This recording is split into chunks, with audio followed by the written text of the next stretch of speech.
I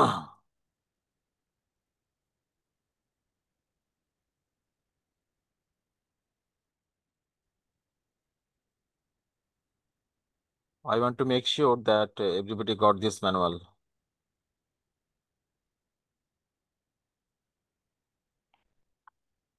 আমার screen দেখা যাচ্ছে? জি স্যার। জি স্যার। ওটা হোয়াটসঅ্যাপ গ্রুপে শেয়ার করে দিয়েছি। Clear.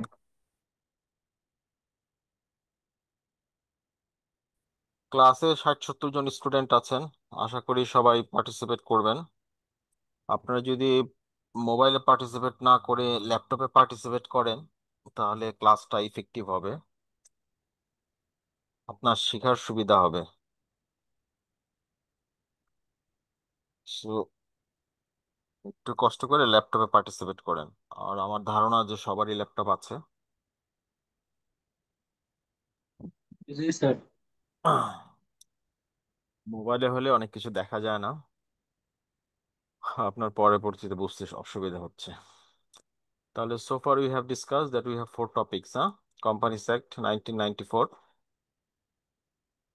Negotiable Instrument Act 1881, Partnership Act 1932, and Contract Act 1872। এই চারটা হচ্ছে আমাদের সিলেবাস। তো এই চারটা থেকে আমাদের কো টিচার দুইটা পড়াবেন, কোম্পানিস অ্যাক্ট আর কন্ট্রাক্ট অ্যাক্ট। আর আমি এই দুটো পড়াবো, নেগোশিয়েবল ইনস্ট্রুমেন্ট অ্যাক্ট আর partnership act. Once we have been through the chapters, then we will practice the question answer so that we can prepare ourselves in the upcoming exam. Okay.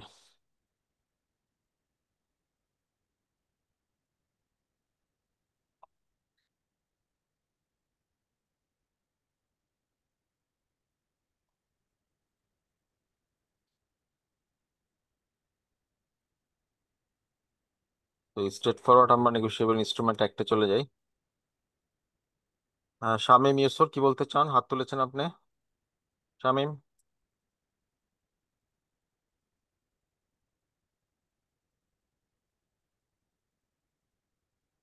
Shamim Yusuf আপনি হাত তুলেছেন?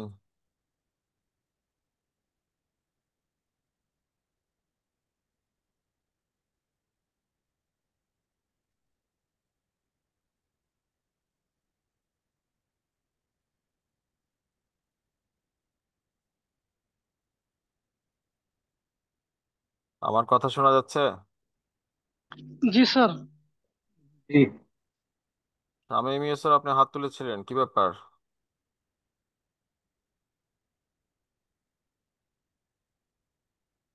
স্ক্রিনটা দেখা যাচ্ছে না? জি স্যার, দেখা যাচ্ছে। গুড।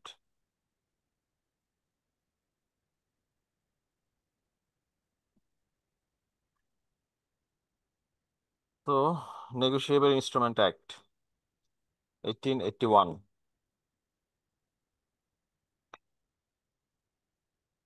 হ্যাঁ, নাইম সর্দার বলেন।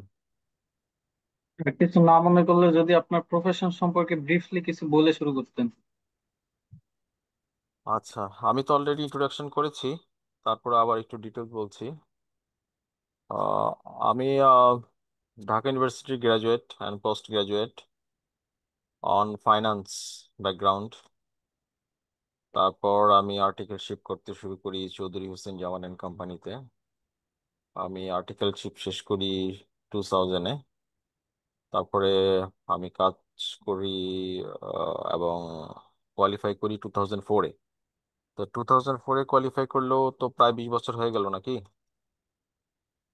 এটা বিশ অনেক আগে। বছর হ্যাঁ, 20 বছর হয়ে গেল। কারেন্টলি আমি প্র্যাকটিসে আছি, partner Habib Sorar Bhuiyan and company. এছাড়া আমি দেশে বিদেশে কাজ করেছি। দেশের ভিতরে যেমন বিআরবি গ্রুপ, আকিজ গ্রুপ, হামিম গ্রুপ, হ্যাঁ, এখানে জেনারেল ম্যানেজার এবং এক্সিকিউটিভ ডিরেক্টর হিসেবে কাজ করেছি। দেশের বাইরে আমি সার্জার, দুবাই, জিবুতি, সোমালিয়া এই সমস্ত জায়গাতে কাজ করেছি প্রায় 5-7 বছর। বেশি সময় দেশের বাইরে কাজ করেছি হচ্ছে দুবাই বা সার্জাতে। ওখানে একটা ইউকে ফার্ম ছিল হওয়ার্ড ম্যাক, ওখানে আমি ম্যানেজার ছিলাম। ওখানে 2-3 বছর কাজ করেছি। এছাড়া বাংলাদেশের বড় ফার্ম একাসেমে আমি কাজ করেছি, ওখানে ম্যানেজার হিসেবে ছিলাম প্রায় বছরখানেক। তো মোটামুটি এই তো। আর এখন তো প্র্যাকটিসে আছি। আপনাদের ক্লাস ক্যাপ্টেনের কাছে তো আমার নাম্বার থাকলো। হ্যাঁ, প্রবলেম ফেস করলে সবাই একসাথে গ্রুপ করে তারপরে ওনাকে বললে উনি আমার সাথে যোগাযোগ করে আপনাদের প্রবলেমটা সলভ করার চেষ্টা করবেন। এবার ক্লাস ক্যাপ্টেন, সংক্ষেপে ক্লাসের একটা ব্রিফ করেন তো আমাকে। কে কোথা থেকে এসছে? আপনারা তো সবাই সবাইকে চিনেন মনে হয় মোটামুটি। না স্যার, আমাদের এটা সেকেন্ড ক্লাস, সবাই সবাইকে এখনো ঠিকঠাক চিনি না। আহ জান্নাতুল ফেরদৌস কোথায় পড়াশোনা করেছেন? আহ স্যার, আমি ঢাকা ইউনিভার্সিটিতে অ্যানথ্রোপোলজি থেকে পড়াশোনা করেছি। এখন আর কি সিএ পার্সু করব ডিসিশন নিয়েছে।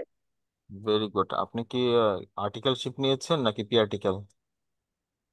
স্যার, আমি স্পেশাল অফারে আর্টিকেল মানে পি আর্টিকেলে ভর্তি হয়েছিলাম, কিন্তু আমার রিসেন্টলি একটা ফার্মে হয়ে গিয়েছে, তো আমি শুরু করে দিয়েছি আর কি। হ্যাঁ, গুড গুড। পি আর্টিকেলশিপে আছেন, চাকরি বাকরিতে আছেন, কেমন কেউ থাকলে একটু রেসপন্স করবেন। আপনাদের অভিজ্ঞতাটা আমাদের শোনা হুম। দরকার। আমি প্রি আর্টিকেলশিপে আছি স্যার। আর ঢাকা ইউনিভার্সিটি ফিনান্সে থার্ড ইয়ারে আছি। তাহলে আপনি তো আমার ডিপার্টমেন্টের ছোট ভাই। স্যার আপনি কত ব্যাচে ছিলেন স্যার? আমি হচ্ছে লাস্ট টাইম কম। ও আচ্ছা স্যার, স্যার আমি 28 ব্যাচের। হ্যাঁ, আমি অনেক পুরনো, আমাদের সময় বিকম অনার্স এমকম হইতো। জি স্যার। আমি পাশ করে বেরিয়েছি হচ্ছে এই মিলেনিয়ামে, না 97-এ। মিলেনিয়ামে তো আমি সিসি কমপ্লিট করলাম, আমি 97-এ বেরোয়েছি। আমার বন্ধু বান্ধব সবাই ঢাকা বাংলাদেশ ব্যাংকে চলে গেল। এখন তারা সবাই ডেপুটি ডাইরেক্টর, এডিশনাল ডাইরেক্টর এই র্যাঙ্কে আছে। আর আমি সিএ পড়তে চলে আসলাম, আমি এই প্রফেশনে। জি sir. They are holding a very good position. Okay, আর কেউ আছেন প্রিয়ার্টিকেলশিপে? আর আমিও প্রি আর্টিকেলশিপে। হ্যাঁ, প্লিজ আপনার একটু ব্রিফ করবেন আপনার প্রফেশন সম্পর্কে, সো দ্যাট ইউ ক্যান আর আমি আন্ডারস্ট্যান্ড। আমি স্টুডেন্ট, নর্থ সাউথ ইউনিভার্সিটিতে সিটিতে আছি। আর এটা আমার fifth semester, so like second year almost. কোন ইউনিভার্সিটি বললেন? North south university. North south, good. আমিও সন্ধ্যার পরে দুইটা ইউনিভার্সিটিতে পড়াই। আমি পড়াই হচ্ছে প্রেসিডেন্সি ইউনিভার্সিটিতে আর সাউথ ইস্ট ইউনিভার্সিটিতে। সাউথ ইস্ট ইউনিভার্সিটিতে গত সেমিস্টারে আমি ইকোনমিক্স পড়িয়েছি। আরেকটা কথা বলা হয়নি, আমি ফাইন্যান্সের উপরে পিএইচডি আছে আমার। স্পেশালি মাইক্রো ফাইন্যান্সের উপরে আমি কাজ করেছি। It's from Malaysia. এবং আহ, এখানে যারা টিচিং প্রফেশনে আছেন বা নর্থ সাউথ ইউনিভার্সিটির মতো বড় বড় ইউনিভার্সিটিগুলোতে আছেন তারা জানবেন যে high index publication is very important. হ্যাঁ, তো বেশ কিছু হাই ইন্ডেক্স জার্নালে আমার পাবলিকেশন আছে। If you are interested I can give you link so that you can study. এই তো মোটামুটি। আর কেউ আছেন ক্রিটিক্যালশিপে? জি, আসসালামু আলাইকুম স্যার। আমি আসসালাম। শিকদার আবুল বাশার। স্যার আমি এখন বাংলাদেশ ব্যাংকে আছি স্যার, জয়েন্ট ডিরেক্টর হিসাবে। আর ও, আমি ঢাকা ইউনিভার্সিটিতে পড়াশোনা করেছি পাবলিক অ্যাডমিনিস্ট্রেশনে। Good good. আর পরবর্তীতে স্যার আপনার ফ্যাকাল্টিতে ইএমবিএ করেছিলাম, ম্যানেজমেন্ট ইনফরমেশন সিস্টেমে, very good, MIS. Very good. কিন্তু স্যার আপনি অনেক লেট হয়ে গেছে মনে হয় এখানে আর্টিকেল ভর্তি হওয়া আর কি স্যার। না, আপনারা তো, আমরাও যারা করেছি, চাকরিও করেছি, পড়াশোনা করেছি। It's a very tough life, that একসাথে প্রফেশনও করতে হয়, একাডেমিকও চালাইতে হয়, আর চাকরির একটা ব্যস্ততা তো আছেই। আর কেউ আছেন প্র্যাকটিক্যালশিপে? স্যার আমি আমি আছি মোহাম্মদ মুজাহিদ আলম। ইয়েস প্লিজ, মুজাহিদ জি সাহেব আমি বলেন। স্যার, আমি ওই চিটাগং ইউনিভার্সিটি থেকে ম্যাথমেটিক্স অনার্স মাস্টার্স করছি। 10 সালে মাস্টার্স দিছি আর কি। আচ্ছা, পরে গুড। প্রেসিডেন্সি ইউনিভার্সিটি থেকে রিসেন্ট 23 সালে ফাইন্যান্সের উপরে এমবিএ করছি। তাহলে তো আপনি আমাকে আর চিনেন। আর তাহলে তো আমি আপনাকে চিনি। আমি স্যার আপনাকে পাই নাই, আমি ওই যে দিদারুল আলম স্যারকে ও পাইছি আর আচ্ছা কি। যে আচ্ছা। আমাদের আপনি আসবেন আসবেন শুনছি, বাট আমরা আমাদের ততদিনে শেষ হয়ে গেছে আর কি স্যার। আচ্ছা আচ্ছা, ঠিক আছে, বুঝতে দেখা পারছি। সৌভাগ্যের অসুবিধা নেই স্যার, আমি আবুল খায়রে আছি। আমাদের অফিসটা মানে গুলশান দিয়ে আপনি মনে হয় চিনেন। হ্যাঁ হ্যাঁ হ্যাঁ, আহ, চিনি তো। এক আর সময় গিয়ে প্রেসিডেন্ট, আপনার সাথে দেখা করে আসবো স্যার। হ্যাঁ আমি প্রেসিডেন্ট ফার্স্ট ইউনিভার্সিটির। ইভেন্টে আছি, কর্পোরেট অ্যাকাউন্টসে আছি আর কি স্যার। প্রেসিডেন্সি ইউনিভার্সিটির মালিক তো আবুল খায়ের গ্রুপ। আবুল, জি, আমাদের ডিএমডি স্যার আর কি। জি জি। আর কেউ আছেন? ওটা ডিএমডি করে দেখ।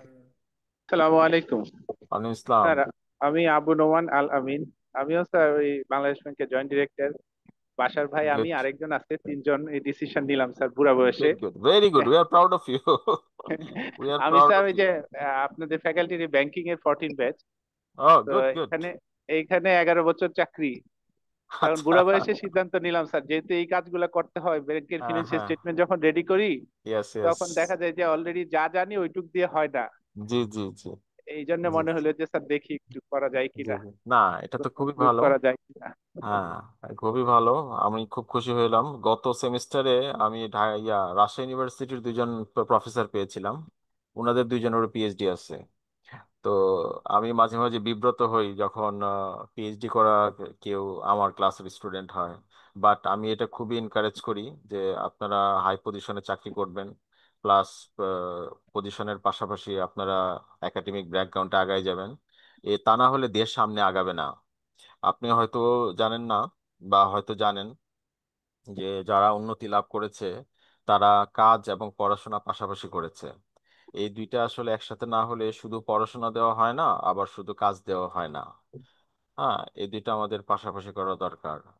জি আহ স্যার, এটা এই যে চাকরি করে এখন বুঝতে পারছি আর কি স্যার, যে আসলে হ্যাঁ ওইটা সিমিলটেনিয়াসলি একই সাথে চালাতে হয় যদি কেউ হ্যাঁ, খুব এক্সপার্টাইজ বা কন্ট্রিবিউট করতে চায় জি দেশের জি জন্য জি, বা ইকোনমির জন্য।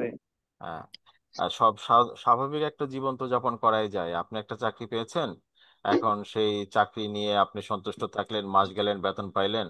বাট ইফ ইউ উইশ যে না, আমি দেশের জন্য কিছু করব, আমার নিজের জন্য কিছু করব, হ্যাঁ, তাহলে এটা একটা অনেক বড় জিনিস। গুড। আপনাদের সাথে কথা বলে খুব ভালো লাগলো। I think we will enjoy sir this দোয়া ক্লাস। করবেন স্যার। জি, জি, ধন্যবাদ। আসাম। স্যার আসসালামু আলাইকুম। জি, বলেন সাজিন সাহেব। জিসান শরীফ স্যার। হ্যাঁ, জিসান শরীফ, কোথায় আছেন? স্যার আমি ঝিনাইদহ থেকে বলছিলাম স্যার, আমি নতুন মানে প্রি আর্টিকেল ভর্তি হয়েছে। আর কোথায় কাজ করেন আপনি? আমি কোনো ফার্মে নাই স্যার, আমি এখন জাতীয় বিশ্ববিদ্যালয়ে পড়াশোনা করছি, পাশাপাশি প্রি আর্টিকেলে ভর্তি হয়েছে। ও, গুড গুড গুড। জি আর কেউ আছেন প্রিয়াটিক্যালে? স্যার আমি কেয়া বৈষ্ণব। আমি হাজী ইয়েস। মোহাম্মদ দানে সায়েন্স অ্যান্ড টেকনোলজি ইউনিভার্সিটিতে আছি, সেকেন্ড সেমিস্টারে। ও আচ্ছা, এটা তো টাঙ্গাইলে না?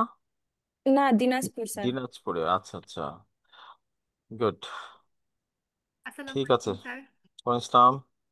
স্যার আমি সামিয়া হোসেন রোজলিন। আমি ঢাকা ইউনিভার্সিটি ম্যানেজমেন্ট সেকেন্ড ইয়ারে, আমি প্রি আর্টিকেলশিপে আছি। আচ্ছা, আপনারা যারা প্রিয়াটিক্যালে আছেন তাদেরকে আমাদের প্রফেশনে এন্টার করার জন্য, to enter you round, I congratulate you again. হ্যাঁ, আপনারা খুব সাহসী পদক্ষেপ নিয়েছেন। আমি আশা করি আপনারা কোয়ালিফাই করে যাবেন। হ্যাঁ, কোয়ালিফাই করে আপনাদের ইনশাআল্লাহ। আর্টিকেলশিপটা অ্যাকসেপ্ট করবেন, এবং আপনারা কন্ট্রিবিউট করতে পারবেন। আচ্ছা, অনেক হয়ে গেল, এবার আমরা একটু পড়াশোনাতে আগাই। হ্যাঁ, নেগোশিয়েবল ইনস্ট্রুমেন্ট অ্যাক্ট 1881, এই আইনটা কিন্তু অনেক পুরনো।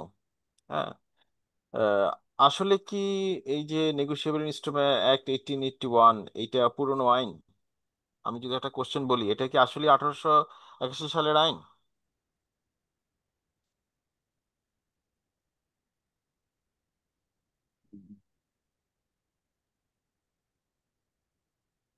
হ্যাঁ, বাংলাদেশ ব্যাংক, বলেন।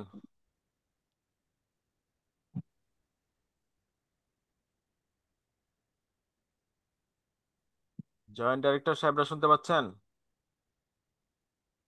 জি স্যার, আপনাকে শোনা যাচ্ছে স্যার। এই যে আমরা বললাম নেগোশিয়েবল ইনস্ট্রুমেন্ট অ্যাক্ট 1881, আসলেই কি এটা 1881 সালের আইন? এটাতে আমরা কি বুঝতে পারি যে আমরা এখন থেকে প্রায় আহ অনেক বছর আগের আইনকে পড়তেছি, এমন কিছু? স্যার আমি যতদূর জানি যে সময়ে সময়ে অ্যামেন্ডমেন্ট হয় আইনগুলা। হ্যাঁ, বেসিক জি আইনটা আছে ওইটাই স্যার এখনো। জি। কিন্তু সময়ে সময়ে যেখানে যেখানে কারেকশন বা অ্যামেন্ডমেন্ট দরকার সে অনুযায়ী হ্যাঁ, গ্যাজেট পাবলিশ করে তো আইনগুলো আসলে আপডেট করা হয় যথাসময়ে। জি জি, you have correctly pointed out যে আমরা যদিও এখন মনে করেন সাক্ষ্য আইন 1872, হ্যাঁ, তারপর মনে করেন কন্ট্রাক্ট আইন 1932, এগুলো পুরনো আইন। ওই সময় আইনটা ইনিশিয়েট হয়েছিল ওই অবস্থার ওই ওই ওই সময়ের পার্সপেক্টিভে। বাট যখন আমরা বিভিন্ন ব্রিটিশ থেকে পাকিস্তান, ইন্ডিয়া ব্রিটিশ, পাকিস্তান, বাংলাদেশ, আমরা এভাবে আসলাম, সময়ের প্রয়োজনে আমরা ওই আইনগুলিকে অ্যাডপ্ট করেছি এবং মডিফাই করেছি। মডিফাই করে আমরা আপ টু এই যে এখন যে অবস্থায় আছি 2024-25, হ্যাঁ, এই 25 সালের পর্যন্ত এটা আপডেট করা আছে। তো আসলে 1881 সালের এটা আইন না, এটা আপডেট করে এটাকে আমাদের সময় উপযোগী করে আমাদের দেশের জন্য, সময়ের জন্য এটা আপডেট করে 2024-25 এটা অ্যাপ্লিকেবল, এই স্ট্যাটাসে এটা আছে। কাজে এটা পুরনো আইন এমন ধারণা অনেকেরই আছে, আসলে এটা ঠিক না। আমরা যে পোর্শনটা পড়তেছি এটা আপডেটেড পোর্শন এবং এটা 24-25 পর্যন্ত আপডেট করা আছে। গুড। আচ্ছা, আরেক নেগোশিয়েবল ইনস্ট্রুমেন্ট, হ্যাঁ, অ্যাক্ট। এই যে আপনারা কি জানেন, এই আমরা দেখেন অ্যাক্ট বলতেছেন, তারপরে ইনকাম ট্যাক্স অর্ডিন্যান্স বলতেছেন, হ্যাঁ। তো আসলে এই অ্যাক্ট আর অর্ডিন্যান্সের ভিতরে পার্থক্য কি? Anybody in this class? Sir আমি বলবো। Yes please. স্যার অর্ডিন্যান্স হচ্ছে বেসিকলি প্রেসিডেন্টের অর্ডার একটা অধ্যাদেশ। ওটা এখনো মানে পুরোপুরি ল হয়ে ওঠে নাই। আর অ্যাক্ট হচ্ছে যখন ল হয়ে যায়, ওটা মানে পার্লামেন্টে পাস হয়ে যায়। হুম হুম, গুড, প্রিটি ক্লোজ। আর কেউ?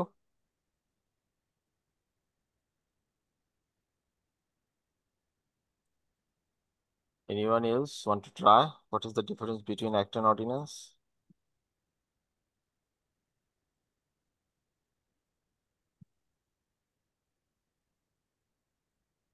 আর কেউ বলবেন না?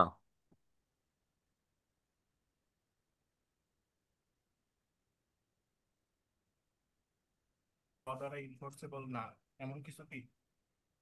একটু জোরে বলতে হবে, ফাইন। স্যার অ্যাক্ট যেটা সেটা হচ্ছে ইনফোর্সেবল বাই ল, আর যেটা স্যার হচ্ছে অর্ডিন্যান্স সেটা হচ্ছে ইনফোর্সেবল বাই ল না এমন কিছু। না না না, এমন কিছু না। আচ্ছা, প্রথম জনই আনসার করেছিলেন, হি ওয়াজ প্রিটি ক্লোজ। আমি ওনারটাই একটু কমপ্লিমেন্ট করে দিচ্ছি, যে পার্লামেন্ট যখন সেশনে থাকে তখন যদি পার্লামেন্টের মাধ্যমে কোনো আইন পাশ হয় সেটাকে আমরা অ্যাক্ট বলি। আর যখন পার্লামেন্ট সেশনে নাই বা জরুরি প্রয়োজনে আইন প্রয়োজন হয় তখন প্রেসিডেন্ট তার নিজস্ব ক্ষমতা বলে যেটা জারি করেন ওইটাকে অ্যাক্ট না, ওইটাকে অধ্যাদেশ বলে। এবং এই দুইটারই ক্ষমতা সেম।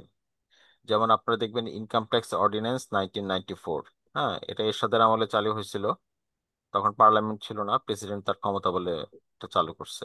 সো এটা ইনকাম ট্যাক্স অর্ডিন্যান্স। এখন কিন্তু আবার ইনকাম ট্যাক্স অ্যাক্ট 2023, হ্যাঁ, এটা আবার কিন্তু পার্লামেন্টে পাশ করা। সো পার্লামেন্ট করুক বা প্রেসিডেন্ট করুক, যেই করুক না কেন, এইটার অ্যাপ্লিকেবিলিটিতে তেমন কোনো অসুবিধা নাই। হ্যাঁ, এটা ইকুয়াল স্ট্যাটাসের। কিন্তু অ্যাক্ট হচ্ছে যে এটা পার্লামেন্ট থেকে পাশ হইলো, আর অর্ডিন্যান্স হচ্ছে গিয়ে প্রেসিডেন্ট তার ক্ষমতা বলে পাশ করলো। মনে রাখতে হবে কোনো একটি কার্যকর হয় না যতক্ষণ পর্যন্ত এটা প্রেসিডেন্টের সই না হয়। প্রেসিডেন্টের সই হওয়ার আগ পর্যন্ত এই অ্যাক্টগুলিকে বলা হয় বিল, আর প্রেসিডেন্ট সই করার পরে এগুলো হয় অ্যাক্ট। গুড। আমরা যদি অ্যাক্ট আর অর্ডিন্যান্সের পার্থক্য শিখলাম, এর আগেও আমাদের একটু জানা দরকার যে আহ, মৌলিক আইন বা কনস্টিটিউশনাল ল, বাংলাদেশের বা পৃথিবীর যে কোনো দেশের সর্বোচ্চ আইন হচ্ছে ওই দেশের কনস্টিটিউশন। কনস্টিটিউশন থেকেই অন্যান্য আইনগুলি জন্ম নেয়। হ্যাঁ, কনস্টিটিউশনের ভিতরে বলা থাকে কি করে অন্যান্য আইনগুলি জন্ম নিবে এবং কিভাবে এগুলি ইমপ্লিমেন্ট হবে। তো বাংলাদেশের যে কনস্টিটিউশন, হ্যাঁ, ওই কনস্টিটিউশন হচ্ছে আমাদের দেশের সর্বোচ্চ আইন। এই কনস্টিটিউশনের সাথে যদি সাংঘর্ষিক থাকে আইনের কোনো অংশ, সেটা ভয়েড অ্যাব ইনিশিও, অর্থাৎ শুরু থেকে বাতিল হয়ে যায় বা অকার্যকর থাকে। আর কনস্টিটিউশন ব্যাখ্যা করার ক্ষমতা বা আইন ব্যাখ্যা করার ক্ষমতা হচ্ছে একমাত্র সুপ্রিম কোর্টের। হ্যাঁ, অন্য কেউ এটার ব্যাখ্যা করতে পারে না। সুপ্রিম কোর্ট যেভাবে কনস্টিটিউশনের ব্যাখ্যা করবে, আইনের ব্যাখ্যা করবে, সেই ব্যাখ্যাই আমাদেরকে মেনে নিতে হবে। দে আর দ্য অথরিটি। তাহলে আমাদের কনস্টিটিউশন হচ্ছে সর্বোচ্চ আইন। সেই কনস্টিটিউশন থেকে আসতেছে অ্যাক্ট, অর্ডিন্যান্স। এছাড়াও আমরা যদি থার্ড ফেজে চিন্তা করি, আমাদের কিছু এসআরও আছে। এসআর হচ্ছে স্ট্যাটুটরি রেগুলেটরি অর্ডার। হ্যাঁ, এইটা ইকুইভ্যালেন্ট টু ল। আপনি অ্যাক্টের আন্ডারে দেখবেন ইনকাম ট্যাক্সের আন্ডারে এসআরও বের হয়, ব্যাটের আন্ডারে এসআরও বের হয়। হ্যাঁ, এগুলো হচ্ছে ওই আইনকে ভালোভাবে বোঝার জন্য। আহ, তো এই এসআরও গুলো সময়ে সময়ে যখন আপনি আইন ইমপ্লিমেন্টেশনে যাবেন, ইমপ্লিমেন্টেশনে যখন কিছু বাধা আসবে, তখন এসআরওর মাধ্যমে সেই বাধাটা দূর করার চেষ্টা করা হয়। বিকজ বিভিন্ন সময় বিভিন্ন পরিবেশের তৈরি হয় যেখানে আইন ওটাকে কভার করে না বা আইন দিয়ে বোঝা যাচ্ছে না, তখন এসআরও গুলোর তৈরি হয়, হ্যাঁ, একটু ওই বাধাগুলি দূর করে আইনকে ইমপ্লিমেন্ট করার জন্য। এছাড়াও কিছু অর্ডার আছে, এক্সিকিউটিভ অর্ডারের মাধ্যমে হয়, ওগুলি হচ্ছে আরো নিচের পর্যায়ের আইন। তাহলে constitution, ordinance, act, ordinance, SRO, orders, হ্যাঁ। বাংলাদেশ ব্যাংকে যারা চাকরি করেন তারা জানবেন যে বিআরপিটি সার্কুলার আছে, হ্যাঁ। এই বিআরপিটি সার্কুলার এটা আইনেরই অংশ, হ্যাঁ। এটা তো আমাদেরকে খুব ভালো মতো ফলো করতে হয়, যারা ব্যাংকে আছেন তারা জানবেন, হ্যাঁ। তো মোটামুটি this are are our source of law, হ্যাঁ। ওকে, স্যার এই পর্যন্ত। Sir yes. হ্যাঁ। স্যার এই যে অর্ডার আর অর্ডিন্যান্সের পার্থক্যটা কি? যেমন আমাদের হচ্ছে বাংলাদেশ অর্ডার, হ্যাঁ, হুম। এই অর্ডার এবং অর্ডিন্যান্স এই দুটোর মধ্যে বেসিক। আচ্ছা, দেখেন, স্ট্যাটুটরি রেগুলেটরি অর্ডার, হ্যাঁ, এটা হচ্ছে তৃতীয় ধাপের আইন। অর্থাৎ এটা সংসদে যায় নাই, সংসদ থেকে পাশ হয় নাই, জনগণের নির্বাচিত প্রতিনিধি এটা পাশ করে নাই। কিন্তু এই যে যারা অর্ডিন্যান্স বা অ্যাক্টের ভিতরেই বলা আছে, হ্যাঁ, যে এই আইনের কার্যকারিতার জন্য সময় মতো বা বিভিন্ন পরিবেশ পরিস্থিতিতে অর্ডার পাশ করা যাবে, সেটাই হচ্ছে স্ট্যাটুটরি রেগুলেটরি অর্ডার। হ্যাঁ, এটা হচ্ছে আপনি ধরতে পারেন বাইলস, অর্থাৎ একটা পরিস্থিতি তৈরি হয়েছে, এখন এই পরিস্থিতির জন্য আবার আপনি সংসদে যাবেন, হ্যাঁ, ওখানে আবার ভোটাভুটি হবে। আইনের কিন্তু একটা লম্বা প্রসেস আছে, একটা ভেটিং সিস্টেম আছে, একটা আইন পাশ করা এত সহজ না, হ্যাঁ। সবার মতামত নিতে হয়। তো এই কিন্তু এই বিশাল প্রসেসের জন্য আপনি আবার ওই অ্যাক্ট এবং অর্ডিন্যান্সে যেতে যেতে পারবেন না। ওই অ্যাক্ট এবং অর্ডিন্যান্সের ভিতরেই বলা আছে যে বিভিন্ন অ্যাপ্লিকেশনের জন্য, বিভিন্ন সময়ের জন্য বিভিন্ন প্রশ্নের উদ্ভব হতে হলে এটাকে আপনি রেগুলেট করার জন্য এসআরও বা অর্ডার পাস করতে পারেন। আইবা আমার পাশে আসে নাই, ইয়ে কোনান দিয়ে কোনায় পড়ে রয়েছে স্টাফ হ্যাঁ, কোয়াটা, দেয়ার ফোন দিয়ে দিকে লাগে তুই আসবি না একটু আসবি না, মিউট করতে হবে। কাজ কাম তো হ্যাঁ, সেগুলো একটু মিউট করতে হবে। আচ্ছা, আর কোনো প্রশ্ন? Hello, hello. জি স্যার, শুনতে পাচ্ছি স্যার। আচ্ছা, এ পর্যন্ত তো ক্লিয়ার না? জি স্যার। আমরা স্টার্টিংটার রিভিউটা দেখলাম।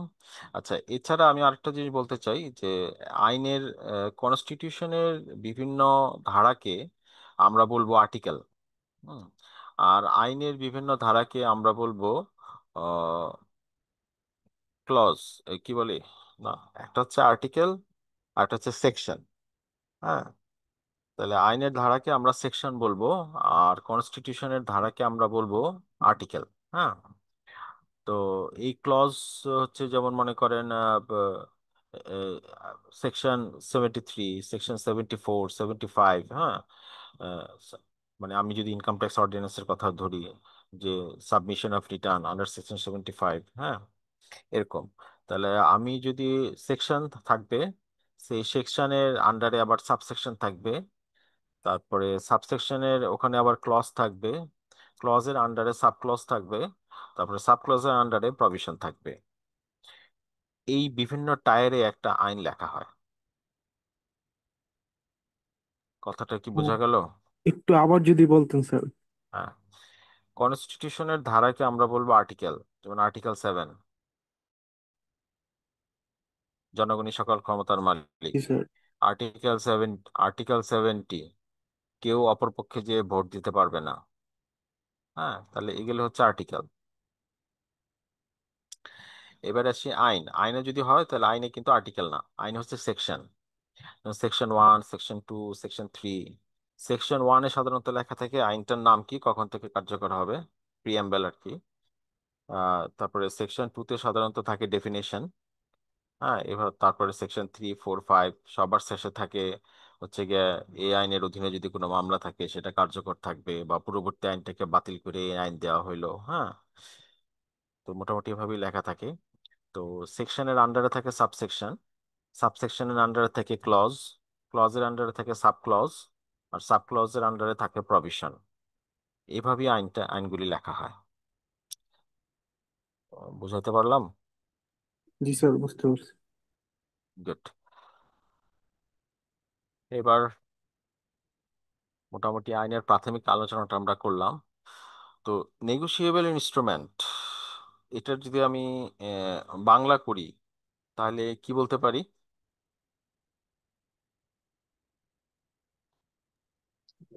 বিনিময়যোগ্য দলিল আইন।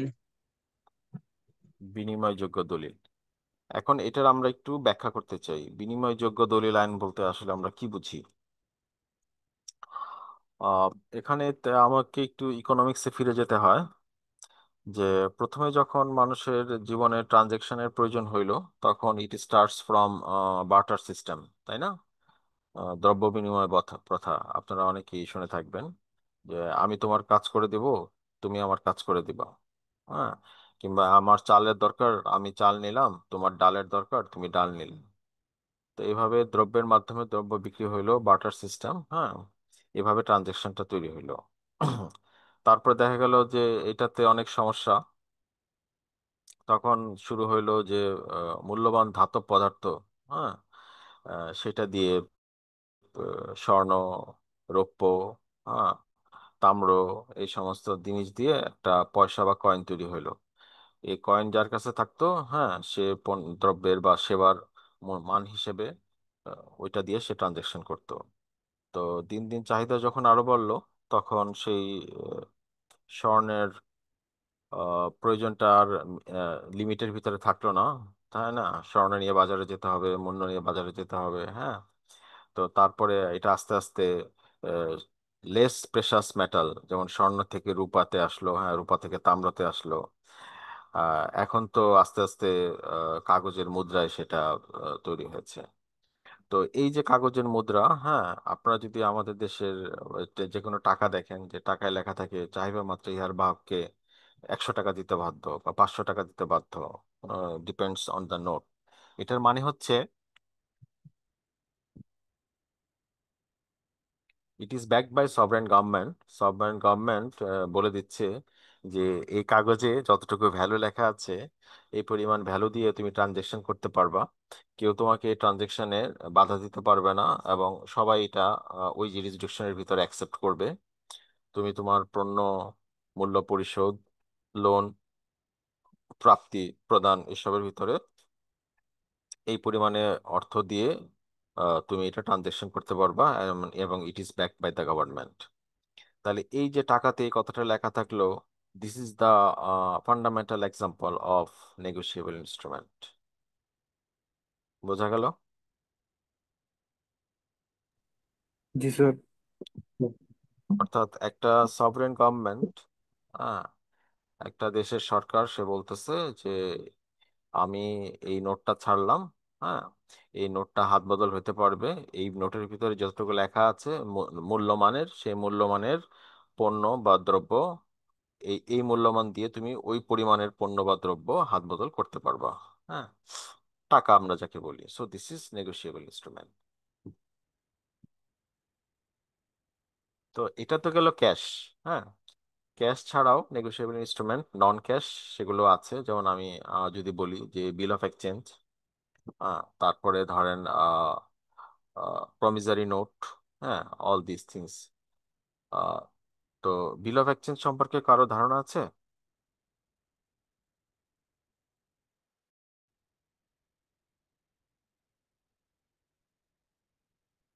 হ্যালো? জি স্যার। হ্যাঁ, বিল অফ এক্সচেঞ্জটা একটু বলেন তো সংক্ষেপে, এটা বলতে আপনি কি বুঝেন?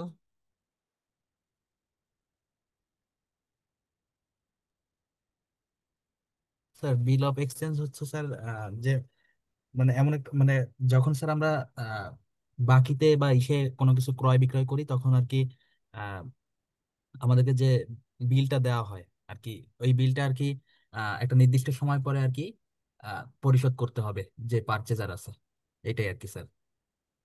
হুম। আর প্রমিসারি নোট? প্রমিসরি নোট হচ্ছে একটা পেমেন্ট, মানে একটা পেমেন্টের হচ্ছে প্রমিস আর কি। একটা নির্দিষ্ট সময় পরে যেটা হচ্ছে পে করা হবে। সবই স্যার ট্রেড সেলের ক্ষেত্রে হয় আর কি। হুম হুম হুম গুড, তাহলে মোটামুটি বেসিক কনসেপ্ট তো আপনাদের আছে। তাহলে আমরা নেগোশিয়েবল ইনস্ট্রুমেন্টের মূল আইনটা, যেটার একটু ওভারভিউ করার চেষ্টা করছি, সেটা হচ্ছে যে আমরা পণ্য বা সেবা হাত বদল করব যখন এটা এক হাত থেকে অন্য হাতে যাবে, তখন আমরা সভরেন অথরিটি কর্তৃক ব্যাকড কোনো ইনস্ট্রুমেন্ট, সেটা দিয়ে আমরা একটা করব, যেটা আমরা টাকার ক্ষেত্রে বললাম। এছাড়াও আমরা ড্রয়ার হইতে পারি। হ্যাঁ, নিজে একজন একটা ড্র করলাম, আরেকজন সেটাকে অ্যাপ্রুভ করলো। হ্যাঁ, ভবিষ্যতে আমরা ওই টাকাটা ওই মুহূর্তে ওই রেটে তাকে ফেরত দিব। এরকম যদি হয় তাহলে সেটা হবে প্রমিসরি নোট। আর এটা যদি ট্রেড হয়, যে না, আমি পণ্য কিনেছি, তখন সেটা স্যার হবে আপনাকে বিল অফ শোনা এক্সচেঞ্জ। যাচ্ছে না। এখন শোনা যাচ্ছে? জি স্যার। মাঝে মাঝে নেটওয়ার্কের কম বেশির জন্য একটু কম শোনা যায়। স্যার বন্ড আর ডিবেঞ্চার এগুলো কি বিল অফ এক্সচেঞ্জের ভিতরে পড়ে? আমরা আসতেছি, আস্তে আস্তে আসবো, আমরা স্টেপ বাই স্টেপ আসি তারপরে। আচ্ছা,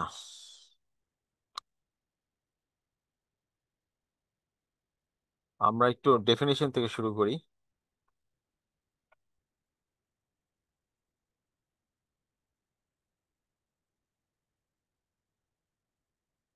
আমার স্ক্রিনটা দেখা যাচ্ছে না? জি স্যার। আচ্ছা, someone please go through this definition. A negotiable instrument means a promissory note, bill of exchange, or check payable either to order or to bearer.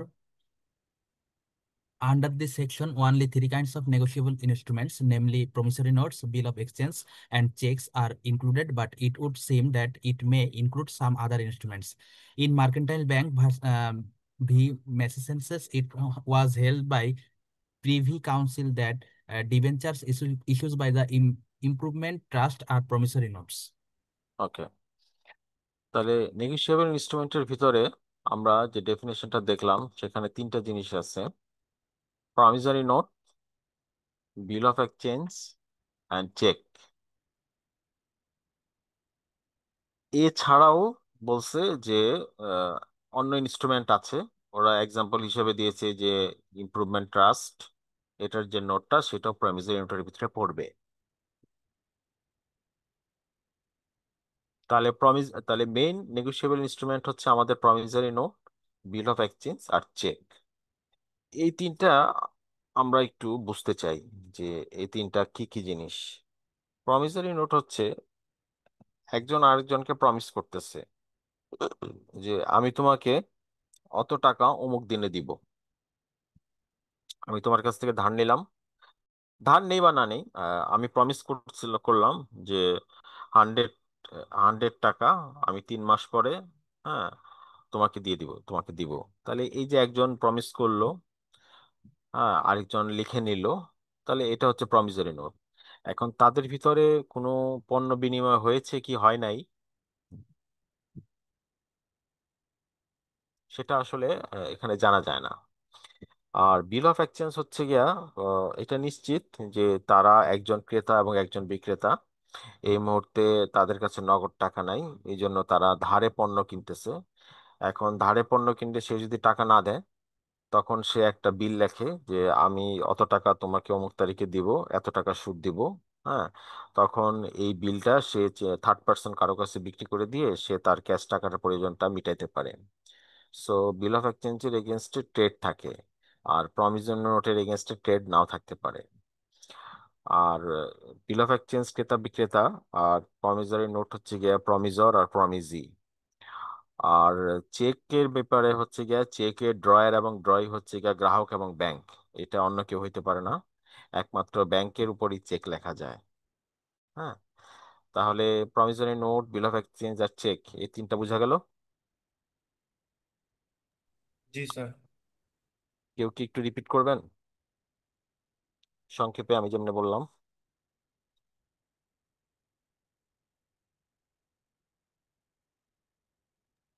Sir promissory নোটটা হইতেছে টাইপ অফ যখন কারোর ভিতরে কোনো পেমেন্ট ইস্যু নিয়ে যখন কোনো একটা কথোপকথন হয়, তখন তারা একজন আরেকজনকে হয়তো প্রমিস করতে পারে দে উইল পে লেটার, পরে হুম সে পেমেন্ট করে দিবে। এটা হচ্ছে হুম প্রমিসরি নোট। বিল অফ এক্সচেঞ্জটা হইতেছে একটা, মানে যখন কারো কাছ থেকে কোনো পণ্য আদান হুম প্রদান করার পর যখন তাকে প্রমিস করে যে সে পরবর্তীতে বিল পরিশোধ করে দিবে। আর আমরা এখানে বুঝতে পারি যে বিল অফ এক্সচেঞ্জের ভিতরে এখানে কোনো একটা পণ্য আদান প্রদান হয়েছে। আর হুম হচ্ছে চেকটা হইতেছে হচ্ছে বেসিক্যালি এইখানে হচ্ছে ব্যাংক আর হচ্ছে যে চেক হোল্ডার দুইজনকেই থাকতে হবে। চেকটা অবশ্যই কোনো একটা ব্যাংকের এগেনস্টে থাকতে হয়। গুড। স্যার, তাহলে ইয়াস, তানভীর বলেন। ডিল অফ এক্সচেঞ্জের ক্ষেত্রে তো আমরা চেকটা ইস্যু করতে পারি, সো এখানে অ্যাকচুয়াল ডিফারেন্সটা কোথায়? বিল অফ এক্সচেঞ্জে তো ড্রয়ার আর ড্রয়ি আদার দেন ব্যাংক। আর চেকে তো ড্রয়ার অবশ্যই গ্রাহক, এখন ড্রয়ি ব্যাংক, স্পেসিফিক। চেক তো ব্যাংক ছাড়া অন্য কাউকে লেখা যায় না। আর bill of okay sir. Exchange যে কেউ যে কাউকে লিখতে পারে। আর প্রমিসরি নোটের এগেনস্টে ট্রেড নাও থাকতে পারে, কিন্তু বিল অফ এক্সচেঞ্জ এর এগেনস্টে ট্রেড থাকে, ধারে ক্রয় বিক্রয় করা হয়। হ্যাঁ, অনেক সময় ধারে ক্রয় বিক্রয় না করে কেউ কৃত্রিম ভাবেও করতে পারে।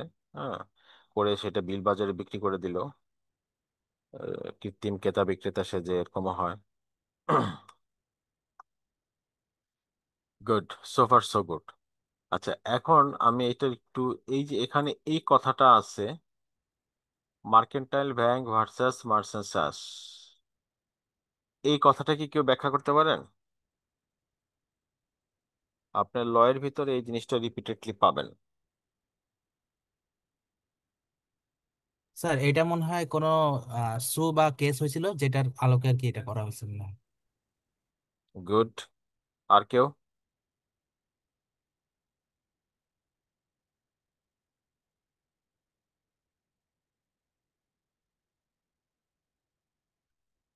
আর কেউ? স্যার এটা কি কেস ল? ইয়েস, এটা কেস ল, এটা কেস ল। তো এটা একটু ব্যাখ্যা করেন যে কেস ল বললেন।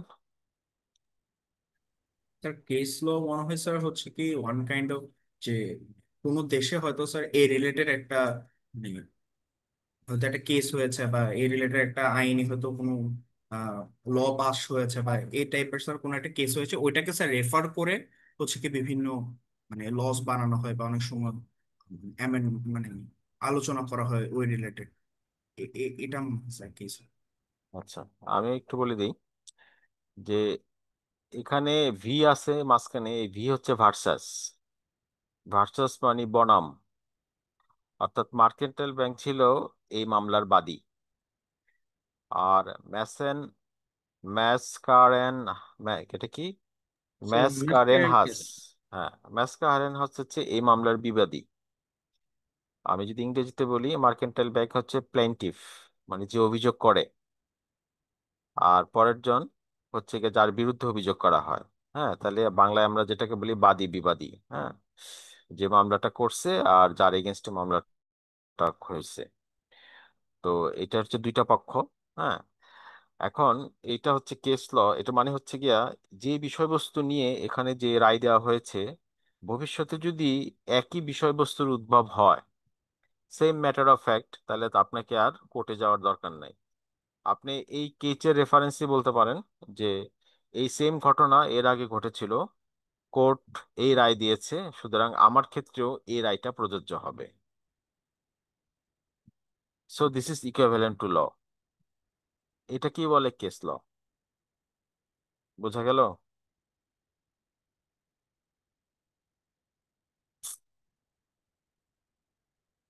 হ্যালো? জি স্যার, কন্টিনিউ। হ্যাঁ, আমি কি বলছি কথাটা?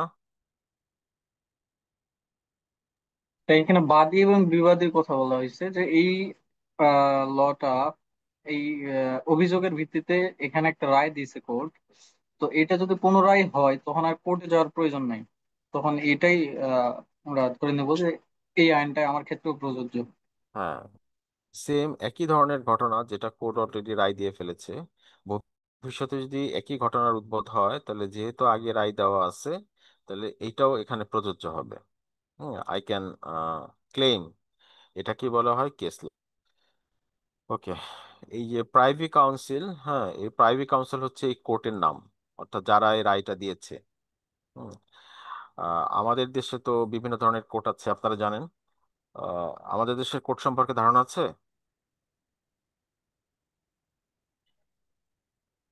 মোটামুটি সুপ্রিম কোর্ট, হাই কোর্ট, তারপর জেলা জজ কোর্ট এবং দায়রা।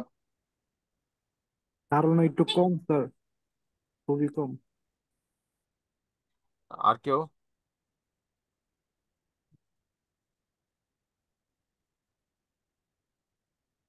আর কেউ? স্যার প্রত্যেকটা জেলা লেভেলে একটা জেলা ও দায়রা জজ আদালত থাকে। আর স্যার মানে অল ওভার দা কান্ট্রি হিসেবে স্যার সুপ্রিম কোর্টের দুইটা ডিভিশন থাকে, একটা মানে লোয়ার বেঞ্চ মানে হাইকোর্ট, আর আপার বেঞ্চ হচ্ছে অ্যাপিলেট ডিভিশন বা সুপ্রিম কোর্ট, যেখানে স্যার মানে জি, অ্যাপিলেট ডিভিশনের বিচারপতিগণ বসেন।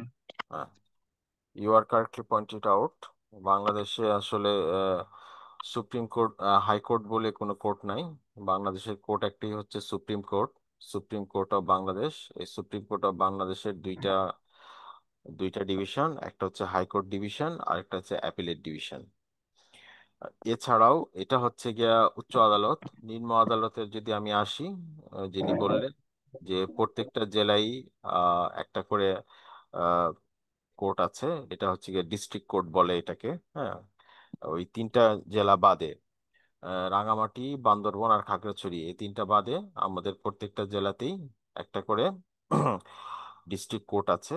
হ্যাঁ, আর এই কোর্টের নেচার হচ্ছে দুই ধরনের, একটা হচ্ছে গিয়া সিভিল আর একটা হচ্ছে ক্রিমিনাল। সিভিল হচ্ছে গিয়া যেখানে সম্পত্তি এবং টাকা পয়সা নিয়ে যেটা হয়, অধিকার নিয়ে যেটা হয়, সেটা হচ্ছে গিয়ে সিভিল কোর্ট।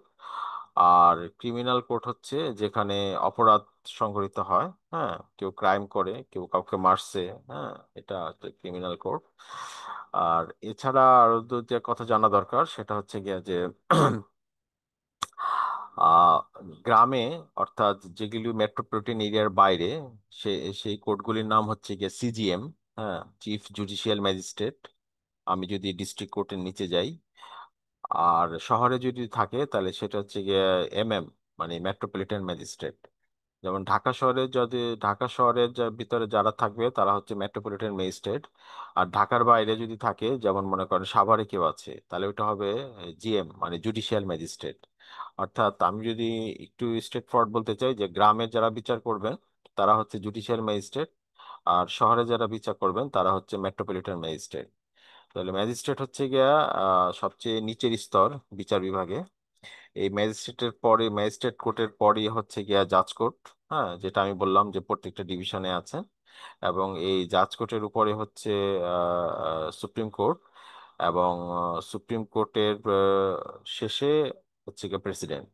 হ্যাঁ, মোটামুটি এটাই হচ্ছে আমাদের কোর্টের স্ট্রাকচার।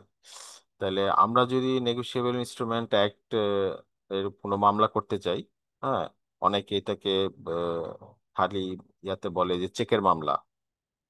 হ্যাঁ, কেউ আপনাকে চেক দিয়েছে, টাকা দিচ্ছে না, তখন ওক্ষেত্রে আপনি এটা অবশ্যই ম্যাজিস্ট্রেট আদালতে যাবেন। হ্যাঁ, মামলাটা শুরু হয় ম্যাজিস্ট্রেট আদালত থেকে।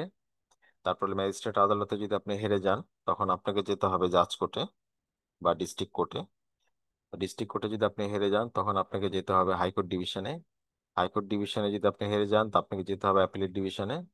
তারপরে আপনি প্রাণ ভিক্ষার জন্য প্রেসিডেন্টের কাছে যাইতে পারেন। These are the step of law. আচ্ছা, তাহলে আজকে মোটামুটি আমরা অনেক দূর আগাইলাম স্বাভাবিক নিয়ে নিয়ে। এইবার এই অংশটা একটু পড়েন। Someone please go through. A negotiable instrument must satisfy two conditions, namely that it is a form which renders it capable of being sued by the holder in his own name, that it is transferable like cash by delivery. তাহলে নেগোশিয়েবলের আমার দুইটা জিনিস fulfil করতে হবে। একটা হচ্ছে যে এটার হোল্ডার হবে সে বাদী হয়ে মামলা করতে পারবে, অর্থাৎ আমাকে যে নেগোশিয়েবল ইনস্ট্রুমেন্টটা আমি যার কাছে তার কাছ থেকে পাইছি বা যে এটা ড্র করছে সে আমাকে এত টাকা দিতে চাইছে, এখন এটা আমার হাতে আছে, সে আমার টাকাটা দিচ্ছে না, তাহলে যে হোল্ডার সে তার নিজের নামে তার নাম দিয়ে এটা মামলা করতে পারবে, এটা তার ক্লেম। তার কারণ নেগোশিয়েবল ইনস্ট্রুমেন্ট তো কিছু না, it is just a piece of paper, তাই না? চেক কি? একটা piece of paper. Promissory note কি? Piece of paper. Bill of exchange কি? এক টুকরো কাগজ, তাই না? তাহলে এই কাগজের যিনি মালিক হবেন তিনি তার নামে মামলা করবেন। আর সেকেন্ড হচ্ছে এটা এক হাত থেকে আরেক হাতে যাবে। হ্যাঁ, আমি এটা রন করলাম, আমার প্রয়োজন হলো এই ক্লেমটা আমি আরেকজনের কাছে বেচে দিলাম, তার প্রয়োজন হলো সে আরেকজনের কাছে বেচে দিল। হ্যাঁ, তো এটা ট্রান্সফারেবল, এক হাত থেকে অন্য হাতে যাবে। তার কারণ এটা যদি ট্রান্সফারেবল না হয় তাহলে এটা এর পারপাস সার্ভ করে না। তাহলে ক্যাশ টাকা যেমন আমরা একজনের কাছ থেকে আরেকজনের কাছে দিই, হ্যাঁ, নেগোশিয়েবল ইনস্ট্রুমেন্টও আমরা একজনের কাছ থেকে আরেকজনকে তার প্রসেস আছে এন্ডোর্সমেন্ট করে দেওয়া যাবে। Good.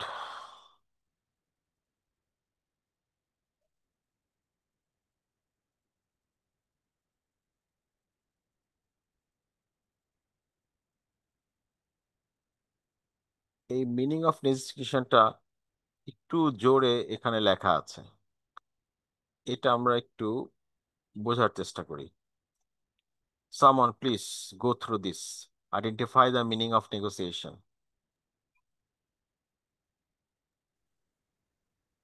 The holder of an instrument is one who is entitled in his own name to the possession of the instrument and to recover the amount thereon from the parties liable on it.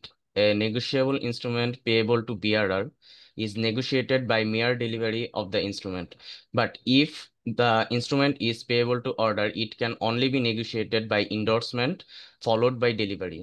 Endorsement means writing on the back of the instrument followed by the maker's signature.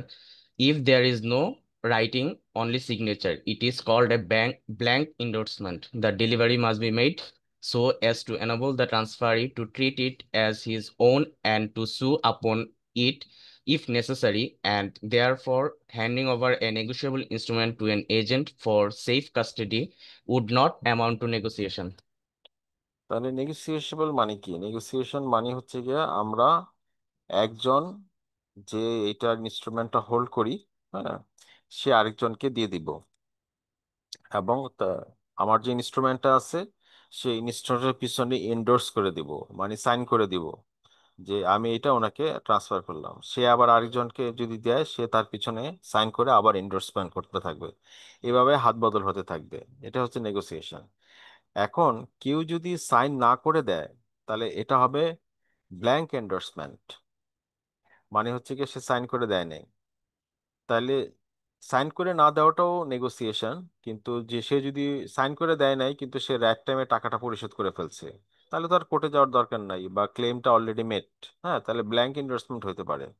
তাহলে কখন হবে না? যখন সে sign করে দেয় নাই, হ্যাঁ, এবং টাকাটাও পরিশোধ করতেছে না, তখন কোশ্চেন আসবে যে if necessary then it can be sued upon. Otherwise writing endorsement যেমন হইতে পারে, হ্যাঁ, আমি সাইন করে দিলাম, ব্ল্যাঙ্ক এন্ডোর্সমেন্টও হইতে পারে যে আমি সাইন ছাড়া দিয়ে দিলাম।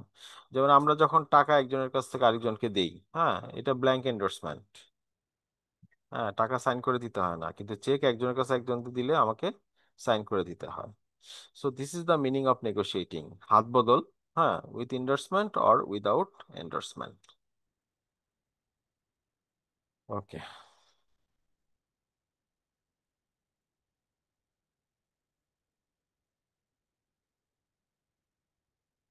আমরা drawer, drawee, holder, holder in due course এগুলো একটু পড়তে হবে।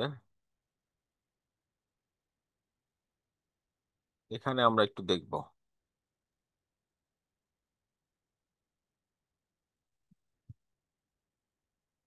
আ- এটা আমাকে পড়ে শোনাইতে হবে না, আপনারা মনে মনে একটু পড়েন। হ্যাঁ, এটা আমি এক্সাম্পলটা একটু ব্যাখ্যা করব। Before I explain, please go through ইট।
তাহলে কেউ একজন এটা আমাকে একটু ব্যাখ্যা করেন তো, কি বলতে চাইছে ইলাস্ট্রেশন এ।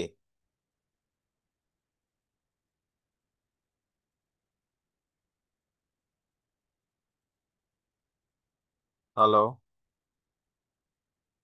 জি স্যার।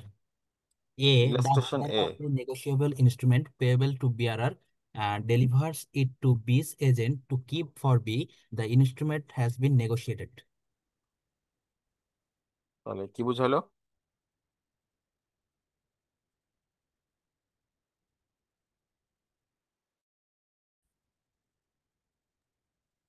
স্যার মানে হচ্ছে যে এ হচ্ছে পে করছে আর কি বির এজেন্টকে, তাও এটা হচ্ছে নেগোশিয়েটেড হয়ে গেছে আর কি। বির মানে বির পরিবর্তে স্যার বি এর এজেন্ট কে করছে আর কি। রাইট, তাহলে ডেলিভারি দিলেই নেগোশিয়েটেড হয়ে গেল। তাহলে এটা হচ্ছে নেগোসিয়েশন বাই ডেলিভারি, অর্থাৎ তার হাতে দিয়েছে, সো ইট ইজ নেগোশিয়েটেড। আর বিতে বলছে কেউ ইনস্ট্যান্ট অর্ডার দিয়েছে ব্যাংকে, হ্যাঁ, ব্যাংক তার পক্ষ হয়ে কাজ করেছে, সো ইট ইজ নেগোসিয়েটেড। তাহলে নেগোসিয়েশন ডেলিভারিতে হইতে পারে, নট নেসেসারিলি এটা এন্ডোর্সমেন্টই হইতে হবে। Sir, yes. এক্সেপশন ওই যে লেখাটা যে স্পেসিফিক ইভেন্ট কে ইয়া করছে, এটা মানেটা কি বুঝাই স্যার? এক্সেপশন। এই যে এটা, জি sir. a promissory note, bill of exchange or check delivered on condition that it is not to take effect except in a certain event and is not negotiable except in the hand of the holder for value without the notice of the condition unless such event happens. এটা হচ্ছে contingent. আমার যদি প্রমিসারি নোটে লেখাই থাকে যে আমি delivery অমুক শর্ত পূরণ না হলে আমি এটা ডেলিভারি করতে পারবো না, তাহলে তো ওই নেগোসিয়েবল ইনস্ট্রুমেন্ট শুধু আপনি এজেন্টকে দিলেই সেটা নেগোসিয়েশন বাই ডেলিভারি হবে না। আমার যে বিল অফ এক্সচেঞ্জ সেখানে লেখাই আছে যে এই শর্ত পূরণ না করলে এটা ডেলিভারি হবে না, তাহলে ওই শর্ত পূরণ করি সেটাকে নেগোসিয়েট করতে হবে। আর ওই ওকে শর্ত স্যার। যদি লেখা না থাকে তাহলে এটা ডেলিভারি করলেই এটা নেগোসিয়েশন বাই ডেলিভারি হবে।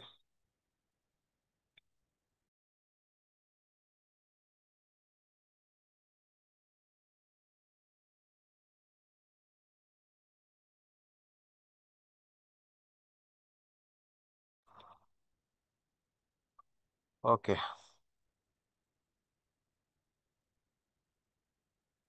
these are the things, effect of endorsement,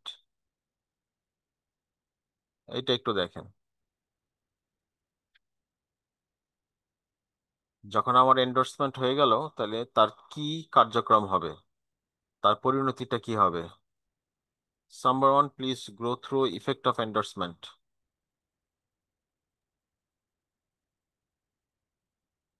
Subject to the provisions of this Act relating to restrictive, conditional, and qualified endorsement, the endorsement of a negotiable instrument followed by delivery transfers to the to endorsee the property therein with the right of further negotiation. Number two, an endorsement is restrictive, which either A, restricts or excludes the right to further negotiate the instrument, or constitutes the endorsee an agent of the endorser to endorse the instrument or to receive its contents for the endorser or for some other specified person, provided that the mere absence of words implying right to negotiate does not make the endorsement restrictive. ওকে, তাহলে আমি যদি endorsement করে ফেলি তাহলে তার ইফেক্টটা কি হয়? প্রথমটা বলতেছে যে এই আইনের অধীনে যদি রেস্ট্রিকশন থাকে, কন্ডিশনাল থাকে, কোয়ালিফাইড থাকে এই আইনের অধীনে অর্থাৎ নেগোশিয়েবল ইনস্ট্রুমেন্ট অ্যাক্টের অধীনে, তাহলে সেই রেস্ট্রিকশনটা তাকে পালন করতে হবে, না আদারওয়াইজ এইটা এন্ডোর্সমেন্টের এফেক্টটা হবে না। আর সেকেন্ড টাইম বলছে আমি যে ইনস্ট্রুমেন্টটা নেগোশিয়েট করব তার ভিতরেই যদি কন্ডিশন দেওয়া থাকে, রেস্ট্রিক্ট করা থাকে, এক্সক্লুড করা থাকে, তাহলে যেটা এক্সক্লুড করা থাকলে ওইটা আমি নেগোসিয়েশন করতে পারবো না। বোঝা গেল? এক, এই আইনে যদি কোনো রেস্ট্রিক্ট থাকে, আইনের ভিতরে পড়ে যায়, তাহলে আমি রেস্ট্রিক্ট করতে পারবো না। আর দুই, আমি যে ইনস্ট্রুমেন্টটা লিখছি সেই ইনস্ট্রুমেন্টের ভিতরে যদি ক্লজ থাকে রেস্ট্রিকশনের, তাহলে সেই রেস্ট্রিকশনটা অ্যাপ্লিকেবল হবে। আর যদি ক্লজ না থাকে, এই আইনের অধীনে রেস্ট্রিকশন না থাকে, তাহলে negotiation will take effect of endorsement immediately. ওকে,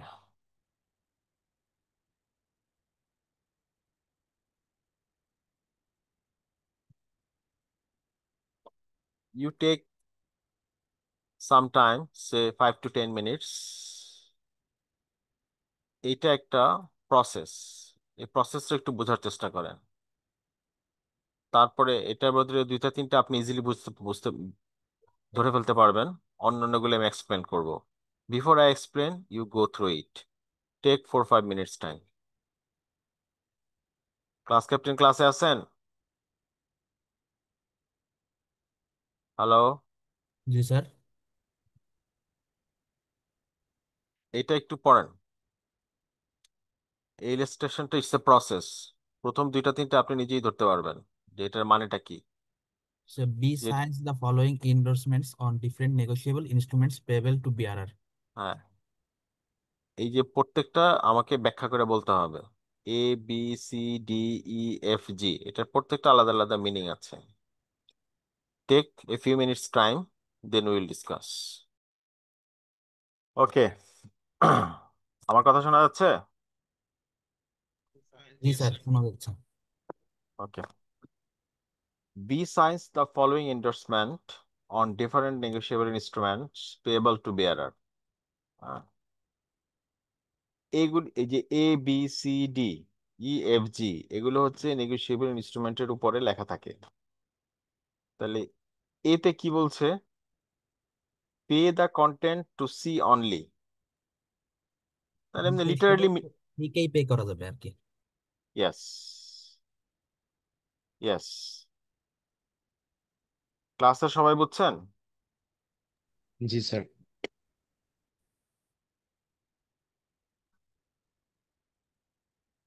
ক্লাসের কেউ রেসপন্স করতেছে না, ওরা কি ঘুমাচ্ছে?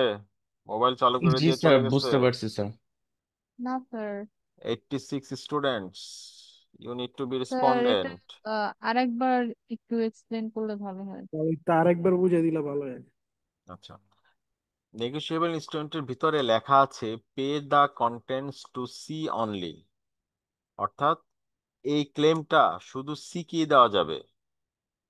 তাহলে এটা মেয়ার ডেলিভারিটা হচ্ছে না। স্পেসিফিক্যালি বলা আছে এটা কাকে দিতে হবে। Number B, pay C for my use. এটার ব্যাখ্যাটা কি হতে পারে?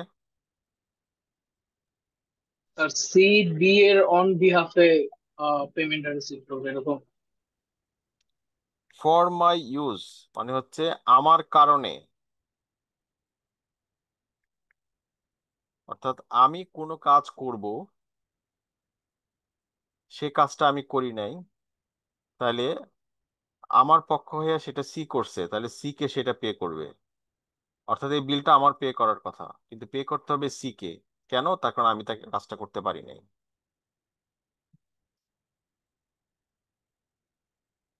তারপরটা পড়েন।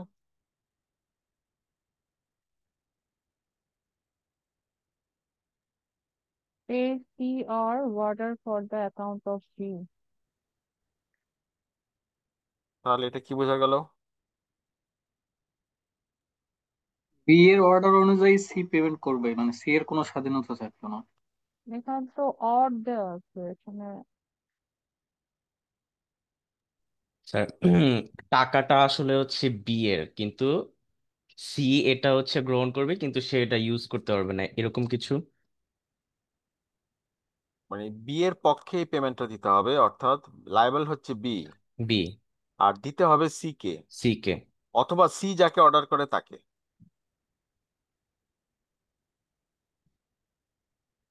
বুঝাতে পারলাম?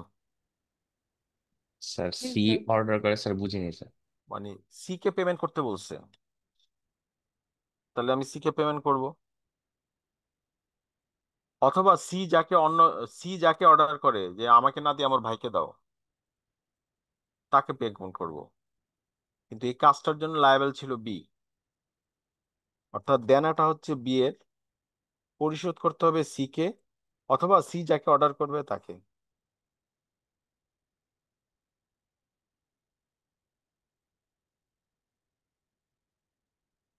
স্যার তাহলে কি সি এখানে ফার্দার নেগোসিয়েশন করতেছে না? হ্যাঁ,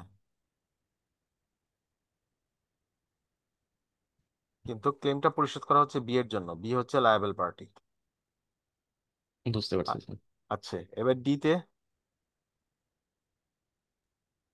সি এর অ্যাকাউন্টে হচ্ছে টাকাটা ক্রেডিটেড হয়ে যাবে।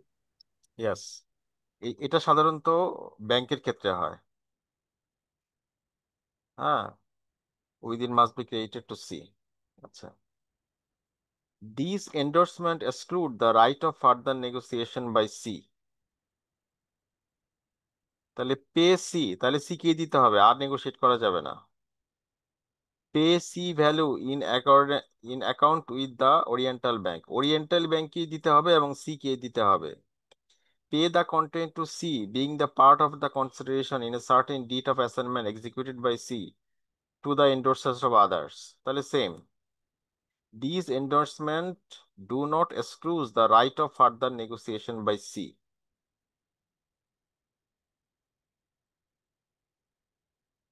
বোঝা গেল?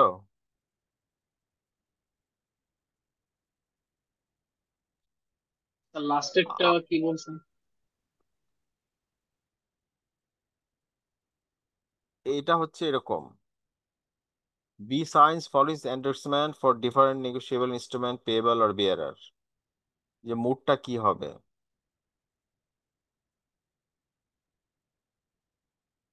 This endorsement excludes the right of further negotiation C.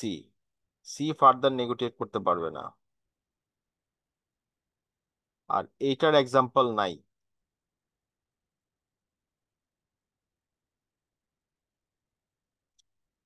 A B C মূল থিমটা ডি কি ই বোঝাচ্ছিল? এফ বোঝাচ্ছে হচ্ছে গিয়ে রেস্ট্রিকশন। আমি যে নেগোসিয়েশন করব, আমাদের মেন ল অনুসারে নেগোসিয়েশন হয়ে যেতে পারে, তার কারণ আমরা পড়তেছি নেগোসিয়েবল ইনস্ট্রুমেন্ট অ্যাক্ট। কিন্তু এই যে শব্দগুলি যখন আমরা নেগোসিয়েবল ইনস্ট্রুমেন্টের ভিতরে দিব, তখন সেইটা আমাদের যে জেনারেল রাইট, সেটা আর থাকতেছে না। That's it. আমার ফার্দার নেগোসিয়েশনটাকে রেস্ট্রিক্ট করতেছে, বাধা দিচ্ছে। কমন আইনে বলা আছে যে এটা নেগোশিয়েবল ইনস্ট্রুমেন্ট, একটা হাত থেকে আরেক হাতে যাবে। কিন্তু আমরা যখন ড্রয়ের আর ড্রই হচ্ছি, তখন আমরা আমাদের ইনস্ট্রুমেন্টের ভিতরে এই শব্দগুলি দিচ্ছি, দিলে আমাদের ফার্দার নেগোসিয়েশনটা আর হচ্ছে না, অথবা রেস্ট্রিক্টেড হচ্ছে। ওকে, এবার আসি হোমে নেগোশিয়েট। That's কেউ স্যার? হোমে নেগোশিয়েট, দিস ওয়ান। আচ্ছা, আজকে তো আমাদের ডবল ক্লাস না? হ্যাঁ স্যার, 10টা পর্যন্ত। হ্যাঁ, তাহলে আমরা এখন একটু 15-20 মিনিটের একটা ব্রেক নেই। জি স্যার। নেওয়া যায়। হ্যাঁ, ব্রেক নিয়ে তারপরে আসতেছি, তারপরে হোমে নেগোশিয়েট এখান থেকে শুরু করব। আমি চ্যাট বক্সে লিখে দিচ্ছি।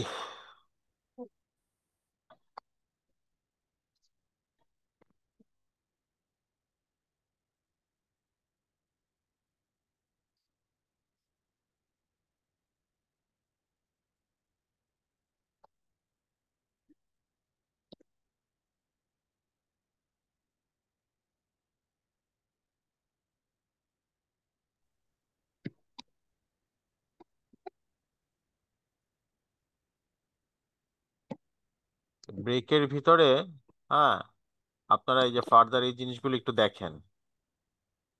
হ্যাঁ, তাহলে একটু সুবিধা হয়ে যাবে আমাদেরকে সামনে আগাইতে।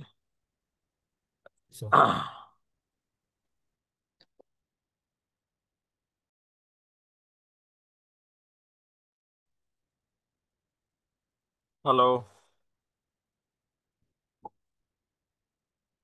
স্যার, আসসালামু আলাইকুম, শুনতে পাচ্ছি স্যার। আসসালাম।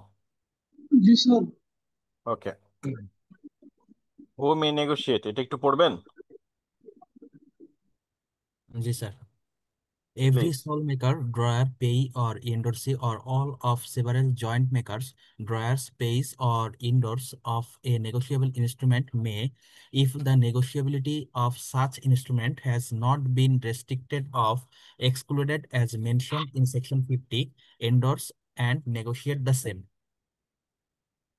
ওকে, তাহলে কি বোঝা গেল?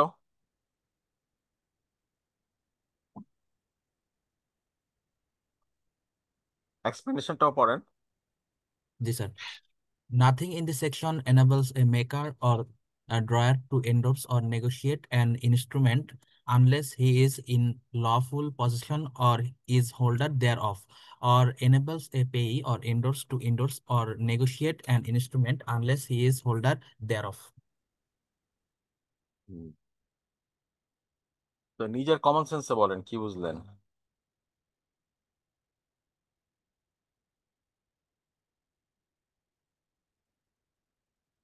নিজের কমন সেন্স ইউজ করেন, যে কি বুঝলেন?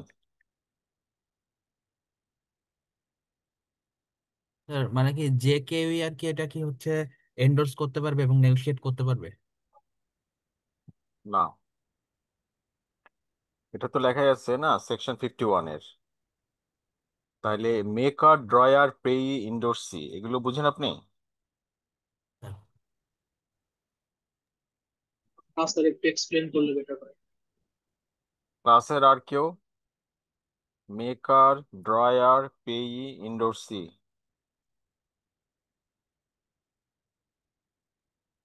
না স্যার, একটু বুঝাই দেন। ওকে,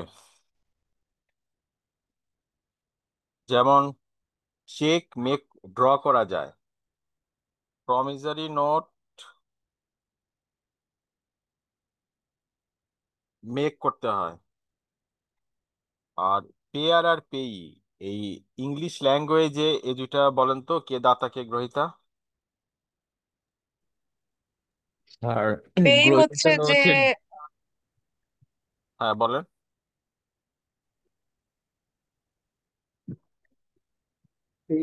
স্যার পেই হচ্ছে স্যার পেই যে টাকাটা গ্রহণ করবে, আর ইয়েস, পেয়ার হচ্ছে যে টাকাটা দিবে। আচ্ছা, তাহলে যে গ্রহণ করবে তার হচ্ছে অ্যাসেট, আর পেয়ারের হচ্ছে লায়াবিলিটি। আচ্ছা, ইন্ডোর্সার আর ইন্ডোর্সি? বাহক, যে যাকে আর কি ইস্যু করা হয়েছে। মানে যদি এ যদি বি কে বাহক চেক বাহক বাহক হচ্ছে হোল্ডার, ইন্ডোর্সার না। হ্যাঁ বলেন। তাহলে আমি এতটুকু হ্যাঁ বুঝতে বলেন। পারছি যে এ যদি বি কে ইস্যু করে থাকে, বি যদি সি কে করে, দেন সি হচ্ছে এখানে ইন্ডোর্স। হ্যাঁ, ইন্ডোর্স হচ্ছে গিয়া দাতা, ইন্ডোর্সার। হ্যাঁ, যে দিল, আর ইন্ডোর্স হচ্ছে যাকে দিল, তাহলে যে ইন্ডোর্সার তার হচ্ছে লাইবিলিটি, আর ইন্ডোর্সের হচ্ছে অ্যাসেট। ড্রয়ার সাধারণত বিল এবং চেকে হয়। হ্যাঁ, যেমন আমি যদি একটা চেক ড্র করি, তাহলে ড্রই হয় কে? ব্যাংক। আর প্রমিসরি নোট সাধারণত মেকার হয়।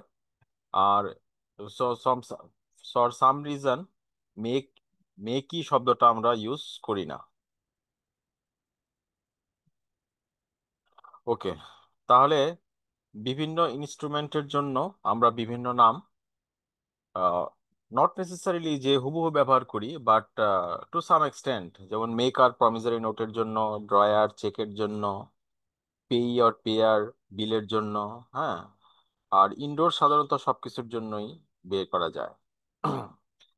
আচ্ছা, joint liability are several liability বলতে কি বোঝায়? জয়েন্ট লায়াবল, স্যার ইন্ডিভিজুয়ালি যখন লায়াবল।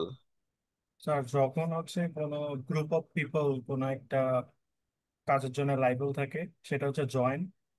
আর হচ্ছে সেপারেট যখন স্যার মানে সিঙ্গেল কোনো পার্সন অথবা সিঙ্গেল কোনো অর্গানাইজেশন। এটা আমি একটু পার্টনারশিপের কনটেক্সটে বলতে চাই, তাহলে বুঝতে খুব সুবিধা হয়। যেমন আপনি এরা তিন বন্ধু মিলে একটা পার্টনারশিপ করলেন। হ্যাঁ, তো এটার জন্য তো পার্টনারশিপ অ্যাক্ট 1932 কার্যকর হবে, তাই না? জি স্যার। ওকে, এখন আপনারা পার্টনারশিপ এগ্রিমেন্ট করার পর you are liable for your work, you are liable for your partner work, and you are liable for the firm work. Firm means partnership. কি বলছি? Firm means partnership. বাট লাইবিলিটিটা কি কি বলছি?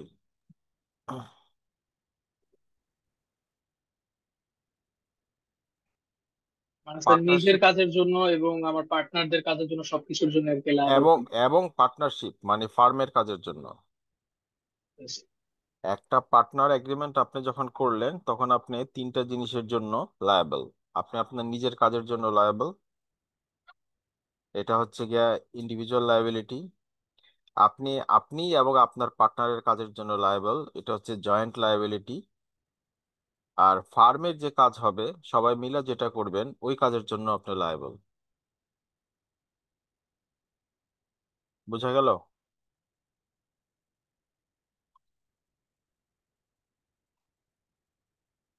হ্যালো? জি sir. জি স্যার। এই তিনটা জিনিস যে কেউ রিপিট করেন।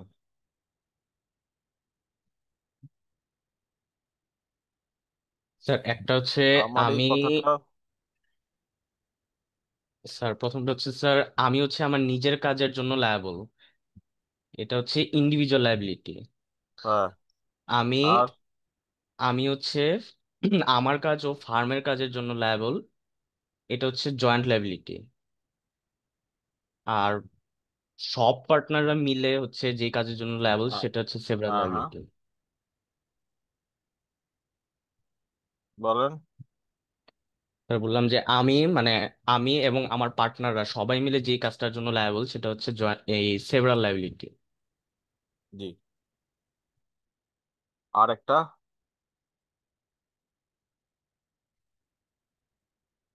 আর একটা সেকেন্ডটা হলো আমি এবং পার্টনার যে যে কাজ করব সেটার জন্য, সেটা হলো জয়েন্ট লাইবিলিটি। হ্যাঁ, তার মানে ফার্মের কাজের জন্য আমি লায়াবল, পার্টনারের কাজের জন্য আমি লায়াবল, আর আমার জন্য তো আমি লায়াবল বটেই। ঠিক। জি স্যার। স্যার ফার্মের জন্য লায়াবলটাকে কি বললেন আপনি? Joint liability.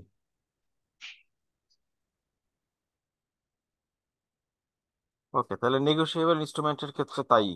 আমি একা যদি এন্ডোর্স করি, ড্র করি, মেক করি, হ্যাঁ, তাহলে আমি একা করলে একা, জয়েন্ট করলে জয়েন্ট। হ্যাঁ, মানে সেভারেলি এবং জয়েন্টলি। নেগোশিয়েবল ইনস্ট্রুমেন্টের ক্ষেত্রে সাধারণত দুইটাই হয়। এই এক্সাম্পলটা দেখেন, a bill is drawn payable to A or order and endorse A endorse it to B. The endorsement not containing the word or order or any equivalent word. B may negotiate the instrument. তাহলে আমি যদি or order এই শব্দটা নাও লিখি তাহলে by default এইটা or order শব্দটা থাকবে, আমি এটা নেগোশিয়েট করতে পারবো। বোঝা গেল?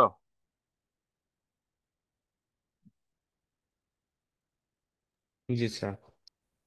আমি লিখলাম এ অর অর্ডার, কিন্তু কোনো কারণে আমি এ লিখছি অর অর্ডার লিখি নাই, এর মানে এটা না যে আমার বি নেগোশিয়েটটা আমি এটা ইনস্ট্রুমেন্ট করতে পারবো না।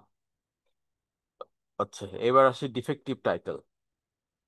Someone please go through this.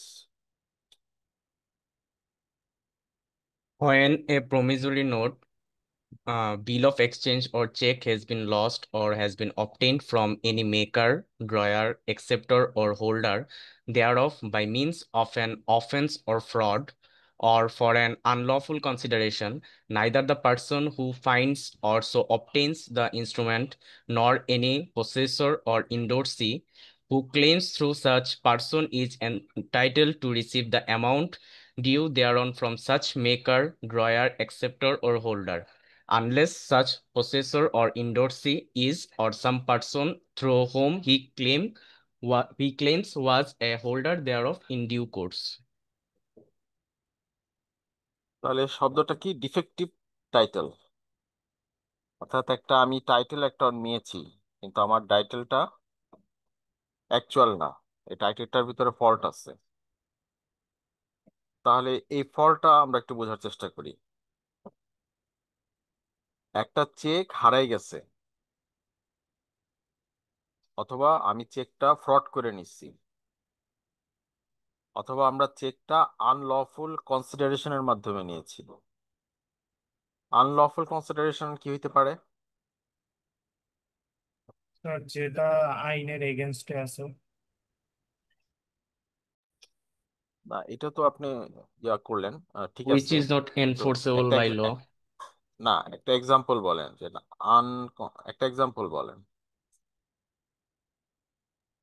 তার কাউকে কোশ্চেনটা গান আরেকবার পয়েন্টে একটু রেখে, বলবেন স্যার? আলাদা আলাদা বলেন, আমি শুনতে পাই নাই। স্যার কোশ্চেনটা আরেকবার বললে একটু ভালো। আনলফুল কনসিডারেশন এবং লফুল কনসিডারেশন, এটার একটা একটা করে এক্সাম্পল বলেন। আনলফুল কেই লাইক কাউকে গান পয়েন্টে রেখে তাকে দিয়ে চেক লেখাইলাম, এই জিনিসটাকে বোঝাচ্ছে। না, এটা তো লাইক কনসিডারেশন হলো না। কনসিডারেশন মানে কি? মূল্য পরিশোধ।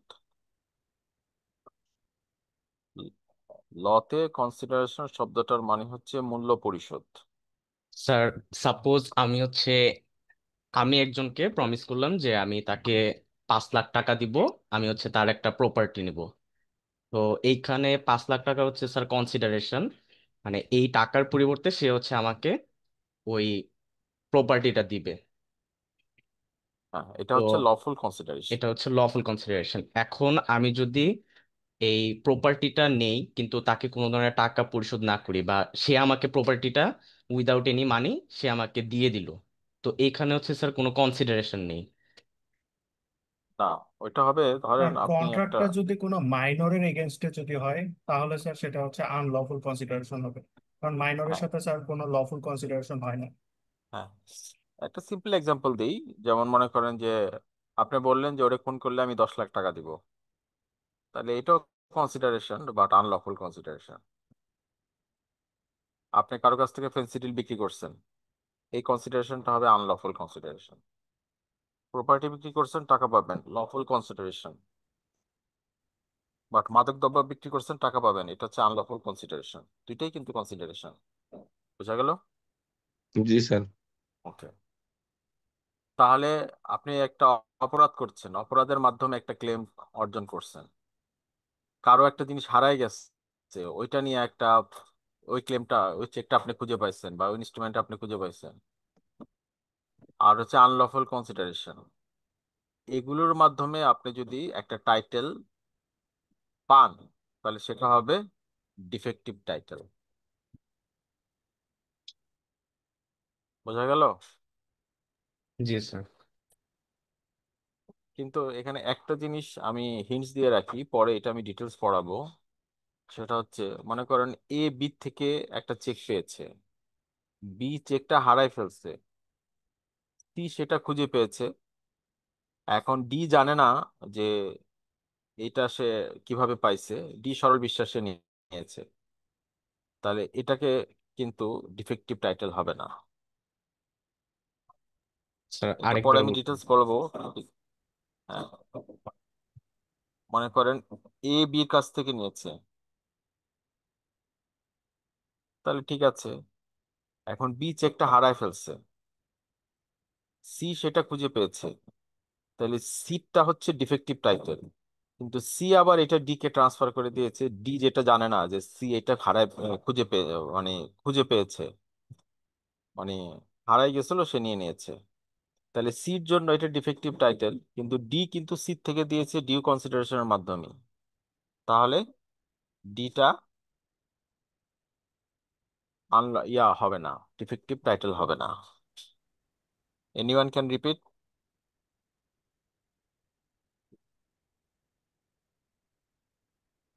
স্যার বি এর কাছ থেকে একটা চেক পেয়েছে, তো বি হচ্ছে চেকটা হারায় ফেলছে, তো এই চেকটা আবার সি খুঁজে পাইছে, তো সি এর জন্য হচ্ছে এটা ডিফেক্টিভ টাইটেল, কিন্তু সি আবার এই চেকটা ডি কে ট্রান্সফার করছে, কিন্তু এই ডি যেহেতু জানে না যে সি এই চেকটা খুঁজে পাইছে, তার মানে এই ডি এর কাছে এটা ডিফেক্টিভ টাইটেল হবে না।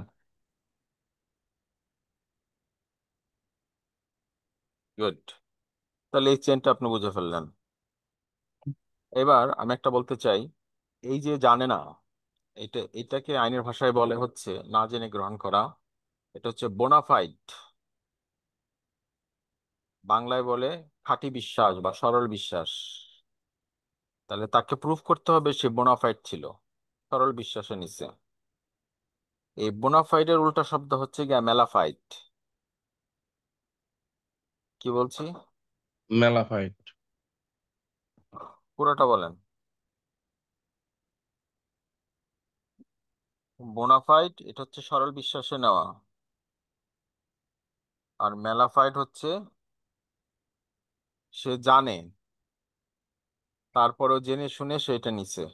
হ্যাঁ, তাহলে এটা হচ্ছে সরল বিশ্বাসে না, এটা হচ্ছে মেলাফাইড।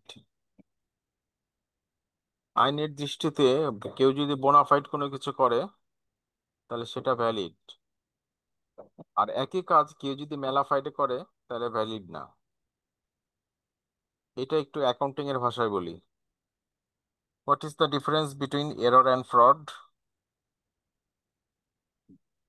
একটা স্যার ইন্টেনশন আর এররটা হইতেছে না জেনে করা, মানে ইন্টেনশন থাকে না, আর ফ্রড হচ্ছে ইন্টেনশনালি থাকে, তার সাথে হচ্ছে প্রতারণা করা। তাহলে বোঝা গেল যে ইররটা যে করছে সেটা হচ্ছে বোনাফাইড, তো জানে না, মানুষ তো ভুল করে ফেলছে। ত্যাগ করতে পারছেন? জি স্যার। আর মেলাফাইড ওটা হচ্ছে ফ্রড, সে জেনে শুনে এটা করছে। হ্যাঁ, আপনি কারো কাছ থেকে 10 টাকা পাইতেন, সে আপনাকে 12 টাকা দিল, আপনি গুনে নেন নাই টাকাটা, তাহলে এটা বোনাফাইড। হ্যাঁ, আপনি দেখলেন 12 টাকা, সে 2 টাকা বেশি দিছে, তারপর আপনি ফেরত দিলেন না জেনে শুনে, তাহলে এটা হচ্ছে ফ্রড। এখানে মেলাফাইড। হ্যাঁ, এখানে আইনে আরেকটা শব্দ আছে, সেটা হচ্ছে মেনস্ট্রিয়া। মেনস্ট্রিয়া ব্রিটিশ শব্দ, এটা হর হামেশা ইউজ হয় আইনে। মেনস্ট্রিয়ার বাংলা শব্দ হচ্ছে দুষ্ট মন, অর্থাৎ কোনো অপরাধ করতে গেলে তার মেনস্ট্রিয়া থাকতে হবে, যার মেনস্ট্রিয়া নাই সেটা অপরাধ হইলেও অপরাধ না। মেনস্ট্রিয়া মানে দুষ্ট মন। একটা খুন হয়েছে, আপনি কাউকে খুন করে ফেলছেন। হ্যাঁ, আপনি পাখি মারতে গেছিলেন কিন্তু লোকের গায়ে লেগে গেছে, কিন্তু আপনার কোনো ইন্টেনশন ছিল না, তাহলে এটা হচ্ছে আপনার মেনস্ট্রিয়া ছিল না। যেহেতু আপনার দুষ্ট মন ছিল না, তাইলে সে মারা গেলেও আপনার এটা অপরাধ বলে গণ্য হবে না। তাহলে কোনো অপরাধ হইতে গেলে, ফ্রড হইতে গেলে অবশ্যই মেনস্ট্রিয়া লাগবে, আর সাক্ষীর পর্যায়ে ওইটা প্রমাণ করতে হবে যে সে এটা বোনাফাইড করছে না মেলাফাইড করছে। বোঝা গেল? জি স্যার। ওকে, তাহলে নেগোশিয়েবল ইনস্ট্রুমেন্টের ক্যারেক্টার 7টা ক্যারেক্টার। হ্যাঁ, এখন টাস্কটা হচ্ছে টেক 2-3 মিনিটস টাইম। এই 7টা ইয়াকে ক্যারেক্টারিস্টিককে একটা শব্দ দিয়ে বলতে হবে আমাকে, একটা বা দুইটা শব্দের মাধ্যমে বলতে হবে। পারা যাবে? হ্যালো, ট্রাই করে দিই। কোশ্চেনটা বুঝতে পারছেন কিনা? আমি একটু ছোট করে দিই। এটা কয়টা? হুম নিচ 7টা। পর্যন্ত আসতেছে না। 7টা। এই 7টা জিনিসটা পড়েন, ওইটা বোঝার চেষ্টা করেন এবং বুঝা এটা একটা বা দুইটা শব্দতে এটাকে বুলেট পয়েন্ট করেন, যাতে পরীক্ষার হলে আপনি মনে রাখতে পারেন। 5 মিনিটস টাইম। যার হয়ে যাবে সে খাতায় লিখে চ্যাট বক্সে দিবে।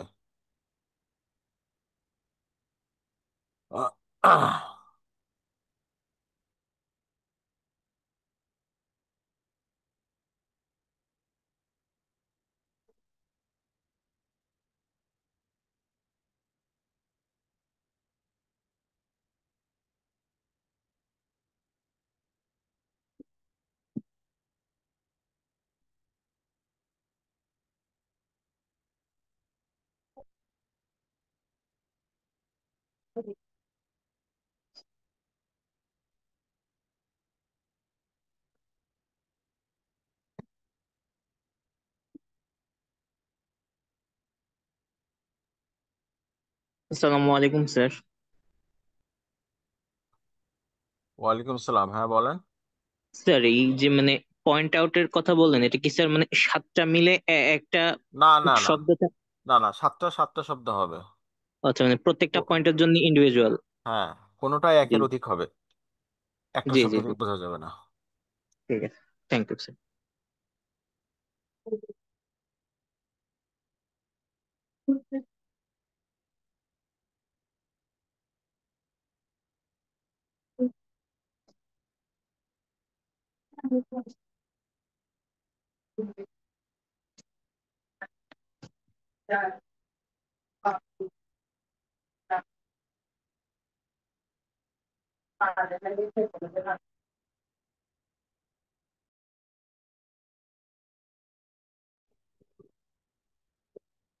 ওকে, ফার্স্ট পয়েন্টটা কি লিখছেন? Let me check in the text box. ট্রান্সফারেবিলিটি।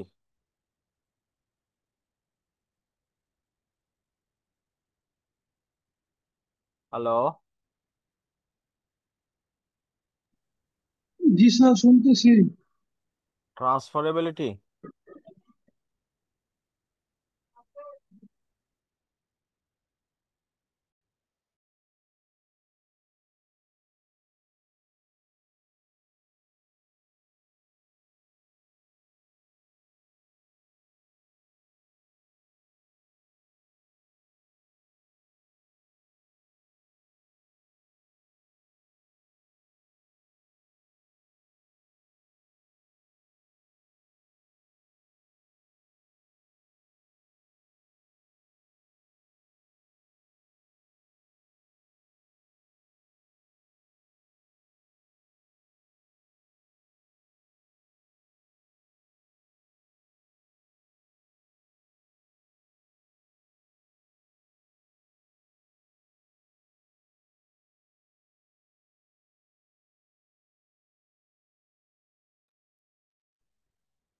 এটা ট্রান্সফারেবিলিটি হবে, জি ট্রান্সফার।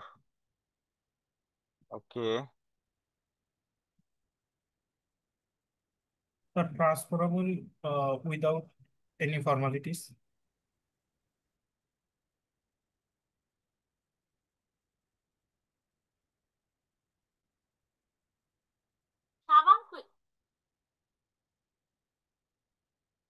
হ্যাঁ এটা ট্রান্সফারেবিলিটি চলবে।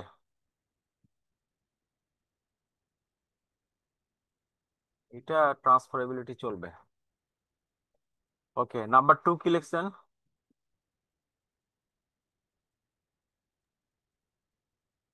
holder in due course. হ্যাঁ, এটা ঠিক আছে। 3, Enforceability. 3টা, the transferee of the negotiable instrument can sue in his own name in case of dishonor, enforceability, হ্যাঁ হবে। 4 কি রাইট। লিখছে? হ্যাঁ 4 তার multiple transfer, Multiple transfer. Unlimited transferability. Hmm hmm several times. Hmm hmm hmm ঠিক আছে। 5 number Presumption. Presumption, yes. আচ্ছা আমি একটা প্রশ্ন করতে চাই, what is the difference between assumption and presumption?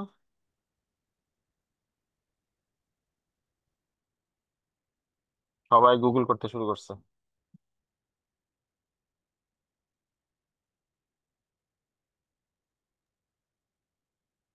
Hello, sir assumption তো অনুমানে আর কি, অনুমান করা, অনুমানের ভিত্তিতে বলা। আর প্রিজাম্পশন এর পেছনে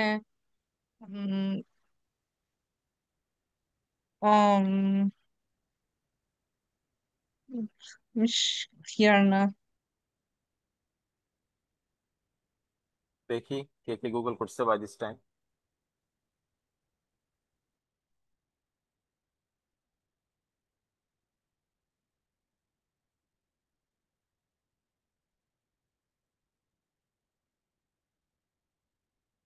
অ্যাজাম্পশন এন্ড প্রিজাম্পশন,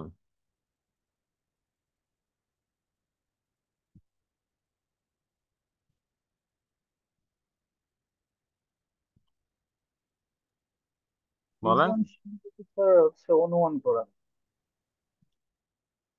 প্রিজাম্পশন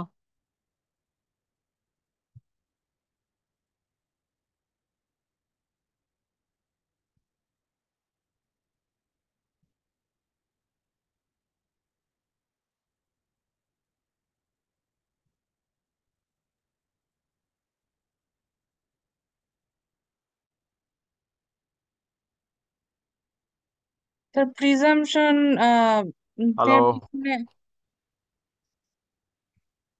কথা শোনা যাচ্ছে?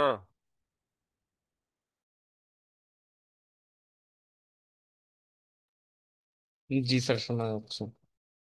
হ্যালো, হ্যাঁ জি স্যার, শোনা যাচ্ছে। বলেন।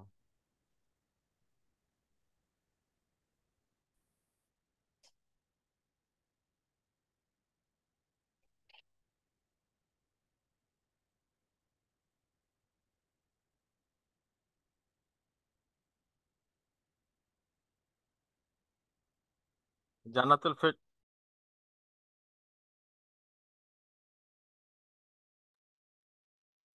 জি স্যার।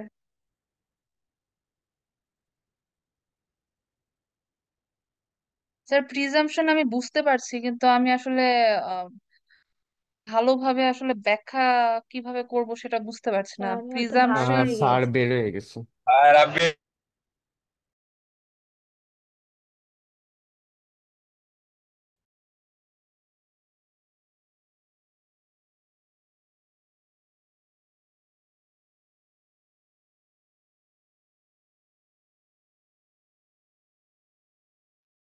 আমার কথা শোনা যাচ্ছে?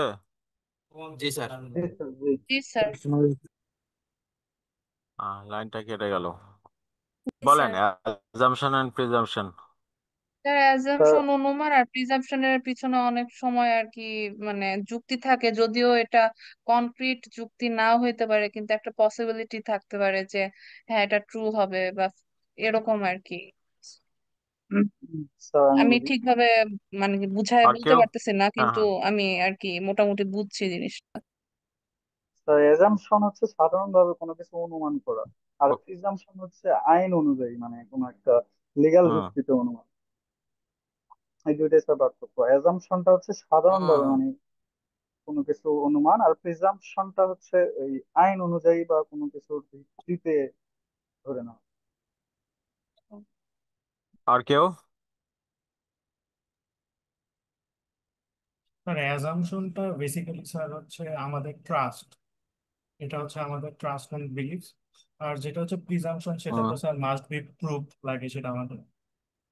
তার প্রমাণ না হুম হওয়া পর্যন্ত অনুমান করা এটার প্রিজাম্পশন বলে মেবি। স্যার অ্যাজাম্পশনের কোনো হুম বেসলাইন নাই, তো এটা হলো পার্সন টু পার্সন ভ্যারি করে। আর প্রিজাম্পশনের হচ্ছে একটা বেসলাইন আছে, like it has previous data or proven analytical things.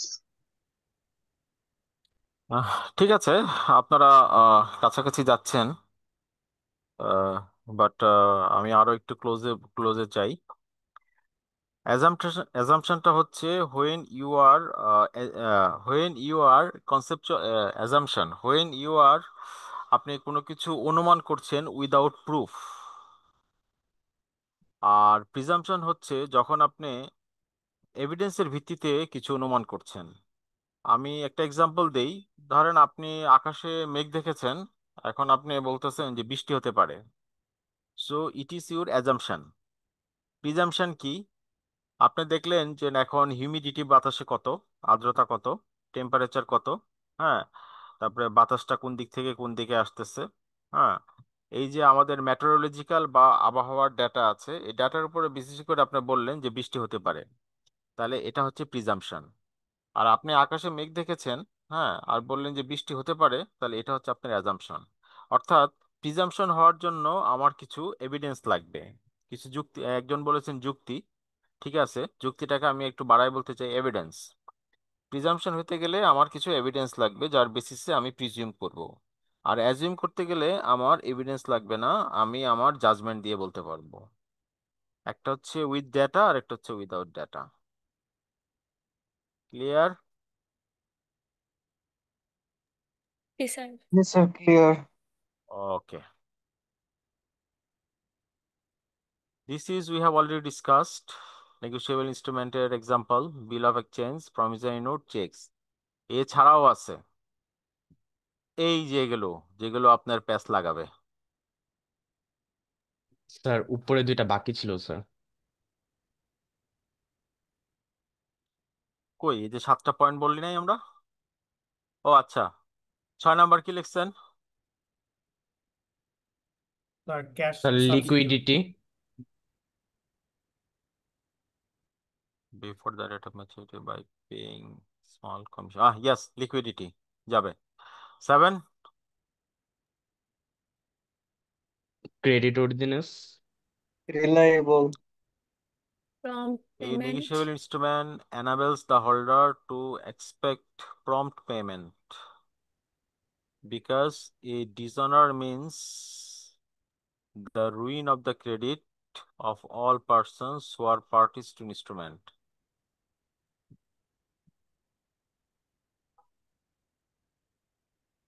Prompt payment because prompt payment. Credit worthiness, yes, credit worthiness, I agree. Good. এই তিনটার ডেফিনেশন আমরা প্রথমেই শিখে ফেলছি, হ্যাঁ, ক্লাসের প্রথমে। কিন্তু এছাড়াও আর নেগোশিয়েবল ইনস্ট্রুমেন্ট বাই ইউসেজ আর কাস্টম আছে। বাই ইউসেজ আর কাস্টম এই শব্দ দুইটার মানে কি?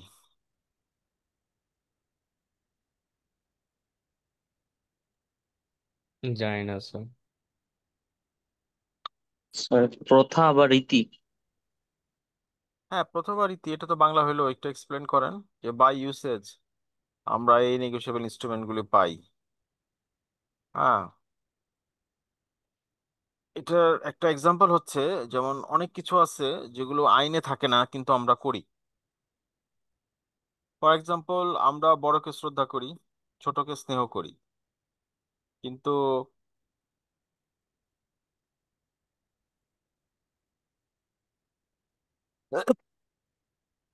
কিন্তু কোনো আইনে এটা ডিফাইন করা নাই যে আমাকে শ্রোতকে স্নেহ করতেই হবে, এম আই বাউন্ড? বড়কে শ্রদ্ধা করতে হবে, এম আই বাউন্ড? এটা আমাদের যুগ যুগ থেকে চলে আসছে, এটা আমাদের কাস্টম, প্রথা, কৃষ্টি, কালচার, বাট এটা আইন না। সো আইনের বাইরেও আমরা অনেক কিছু করি। দিস ইজ কল্ড ইউসেজ আর কাস্টম। আমাদের স্বাভাবিক অভ্যাস প্রসূত আমরা এগুলো করে থাকি, কিন্তু কেউ আমাদেরকে এটা করতে বাধ্য করে না। ওকে, তাহলে এই কাজগুলি, এই প্রসেসের মাধ্যমে আমরা কিছু, ইউসেজের মাধ্যমে আমরা কিছু নেগোশিয়েবল ইনস্ট্রুমেন্ট প্র্যাকটিস করি। কি কি? Hundis, dividend warrants, banker draft, circular notes, railway receipt, delivery orders. এর ভিতর থেকে তিনটা আপনি পারবেনই, অন্যগুলি পারবেন না। যেটা পারেন সেটারও ডেফিনেশন লেখেন, যেটা পারেন না সেটারও ডেফিনেশন লেখেন। 7 টাইম।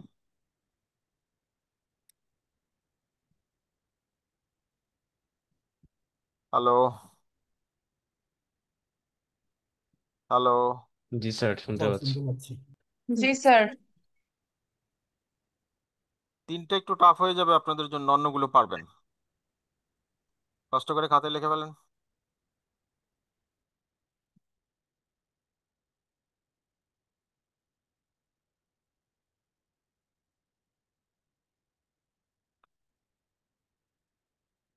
$7 for 7 definition.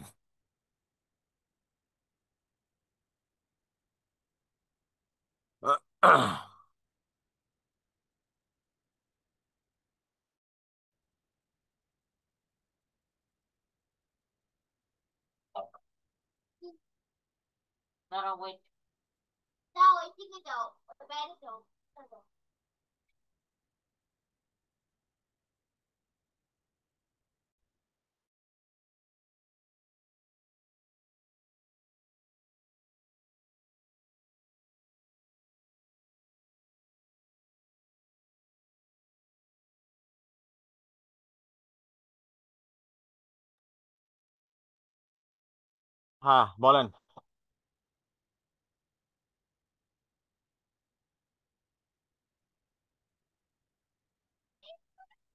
হ্যালো, জি স্যার। শুনতে পাচ্ছি স্যার।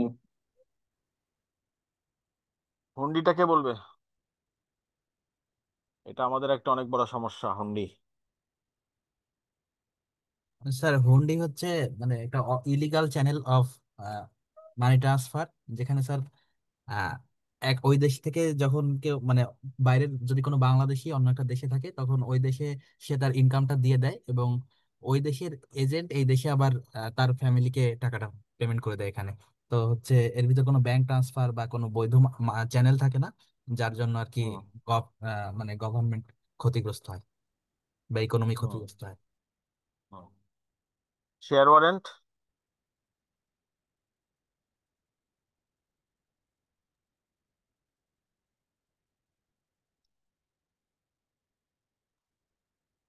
হ্যালো, শেয়ার ওয়ারেন্ট হচ্ছে কোম্পানির পক্ষ থেকে স্বীকৃত একটি দলিল। কোম্পানির পক্ষ থেকে একটা রিসিপ্ট দেয়, যেটাতে আসলে নির্দিষ্ট শেয়ারের মালিকানাটা প্রদান করে বা নিশ্চয়তা দেয়। হুম।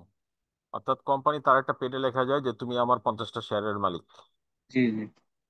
তাহলে এটা কিন্তু share warrant, share certificate different thing. Share warrant কিন্তু শেয়ার সার্টিফিকেট না।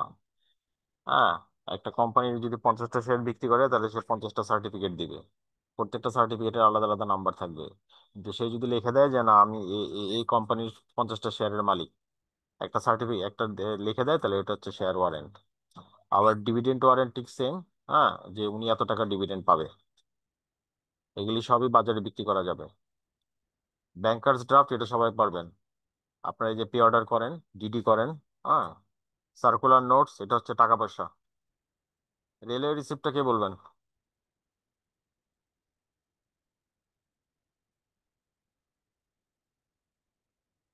হ্যালো, স্যার রেলওয়ে রিসিপ্টটা হচ্ছে রেলওয়ে অথরিটি ইস্যু করে। এটা হচ্ছে কোনো গুডস যদি ট্রান্সফার করা হয় এটার জন্য একটা দলিল, একটা ডকুমেন্ট প্রোভাইড করে আর কি। মানে একটা, মনে করেন সে 100 কেজি আম এটা রেলে ট্রান্সফার করবে। হ্যাঁ, তো রেলের একটা রিসিপ্ট নিল যে না, আমি 100 কেজি আম বুঝে পেয়েছি রাজশাহী থেকে। ঢাকায় এসে সে ওই আমগুলো ডেলিভারি দিবে। এখন কি যে আমগুলো নিবে সে ওই রিসিপ্টটা কিনে নিবে। রিসিপ্টটা দেখায় সে রেলওয়ের কাছ থেকে ইয়াটা নিয়ে নিবে, আমটা নিয়ে নিবে। ওকে, জাস্ট শিপিং, শিপিং এর মতো। Delivery orders, DO. হ্যাঁ, এটা তো আমরা প্রতিদিনই ব্যবহার করি। আপনারা অ্যাকাউন্টিং এ শিখবেন যে GRN, good receipt note, and DRN, good delivery note.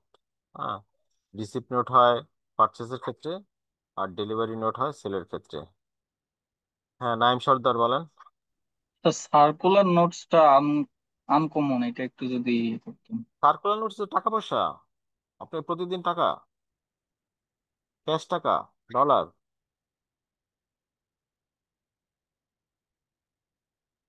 বুঝেন নাই?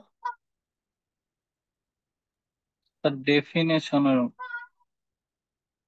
Circular note, government backed circular, এই যে আমরা টাকা 50 টাকা, 20 টাকা, 100 টাকা, এগুলো তো সার্কুলার নোট। আচ্ছা আচ্ছা, বুঝছি।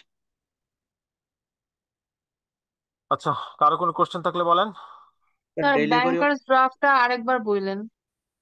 আচ্ছা, ব্যাংকার্স ড্রাফট হচ্ছে গিয়া একটা ব্যাংকে যা আপনি যদি বলেন যে আমাকে একটা ডিডি করে দেন, আপনার পে অর্ডার করেন না কোনো পেমেন্টের জন্য, যেমন আইসিবি তে যখন পেমেন্ট দিচ্ছেন তখন কি পে অর্ডার করছেন না ড্রাফট করছেন? পে রেজিস্ট্রেশনের সময় অর্ডার। ব্যবহার করছে। পে অর্ডার করছেন, তাহলে পে অর্ডার হচ্ছে গিয়া ব্যাংক ড্রাফটের সংক্ষিপ্ত ভার্সন। অর্থাৎ ব্যাংক ড্রাফটে লেখা থাকে যে একে এত টাকা দিয়ে দিলাম আপনার পক্ষ থেকে, আপনার অ্যাকাউন্টস থেকে ওই টাকাটা নিয়ে যাবে, তাই না? ওই ড্রাফটটা আপনি যে জমা দিবেন, যেমন অনেকের ক্ষেত্রে বলে চাকরির ক্ষেত্রে যে 300 টাকার ড্রাফট দিয়ে অ্যাপ্লিকেশনটা জমা দিতে হবে। আর হ্যাঁ, ওই বড় যে টাকা হলে ব্যাংক ড্রাফট হয়, আর ছোট টাকার ক্ষেত্রে পে অর্ডার হয়। এখন পে অর্ডার বড় টাকারও হয়।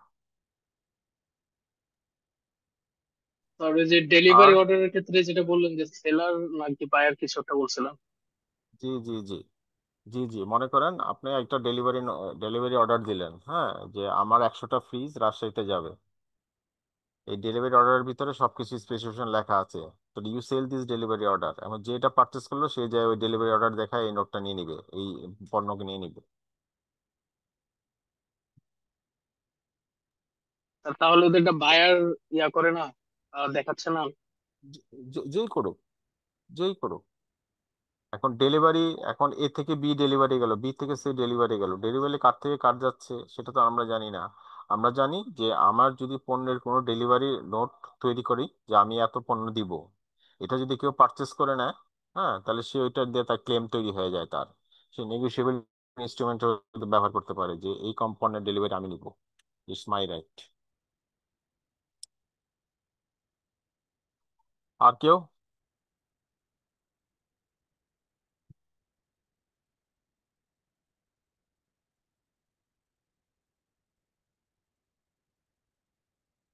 আমাদের ক্লাসে কত স্টুডেন্ট আসছে এই মুহূর্তে?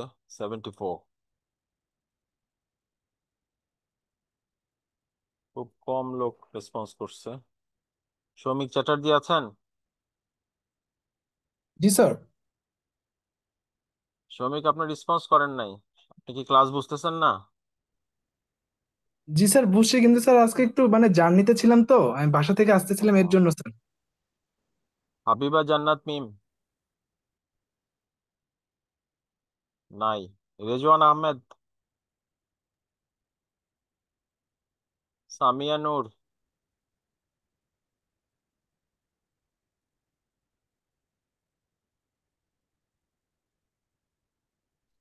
তহিদুল ইসলাম, জি স্যার। তানজিনা আহমেদ। তহিদুল ইসলাম, আজকে ক্লাসটা বুঝছেন?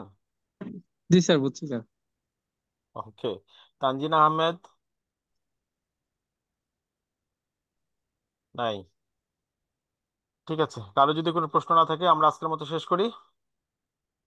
জি স্যার। স্যার আপনাকে হচ্ছে হোয়াটসঅ্যাপে নক দিয়ে রাখছে স্যার। ওকে ওকে, ঠিক আমি আছে। রিপ্লাই করব। ওকে, আল্লাহ হাফেজ, সবাই ভালো থাকেন। জি স্যার, আল্লাহ হাফেজ, আসসালামু আলাইকুম। আল্লাহ হাফেজ স্যার। আসসালাম। হ্যাঁ, ভালো আসসালামু আলাইকুম থাকবেন। স্যার। আসসালামু আলাইকুম স্যার। আসসালাম। আসসালামু আসসালামু আলাইকুম আলাইকুম। স্যার। আসসালামু আলাইকুম। আসসালামু আলাইকুম। আসসালামু আলাইকুম স্যার। সবাই রেসপন্স করবেন, রেসপন্স না করলে তো ক্লাস হয় না ভালো মতো। জি স্যার। আসসালামু আলাইকুম আর স্যার। আসলে আজকে ফার্স্ট ক্লাস ছিল তো, মানে অনেক কিছু বুঝেছি, কিছু কিছু বুঝিনি আসলে।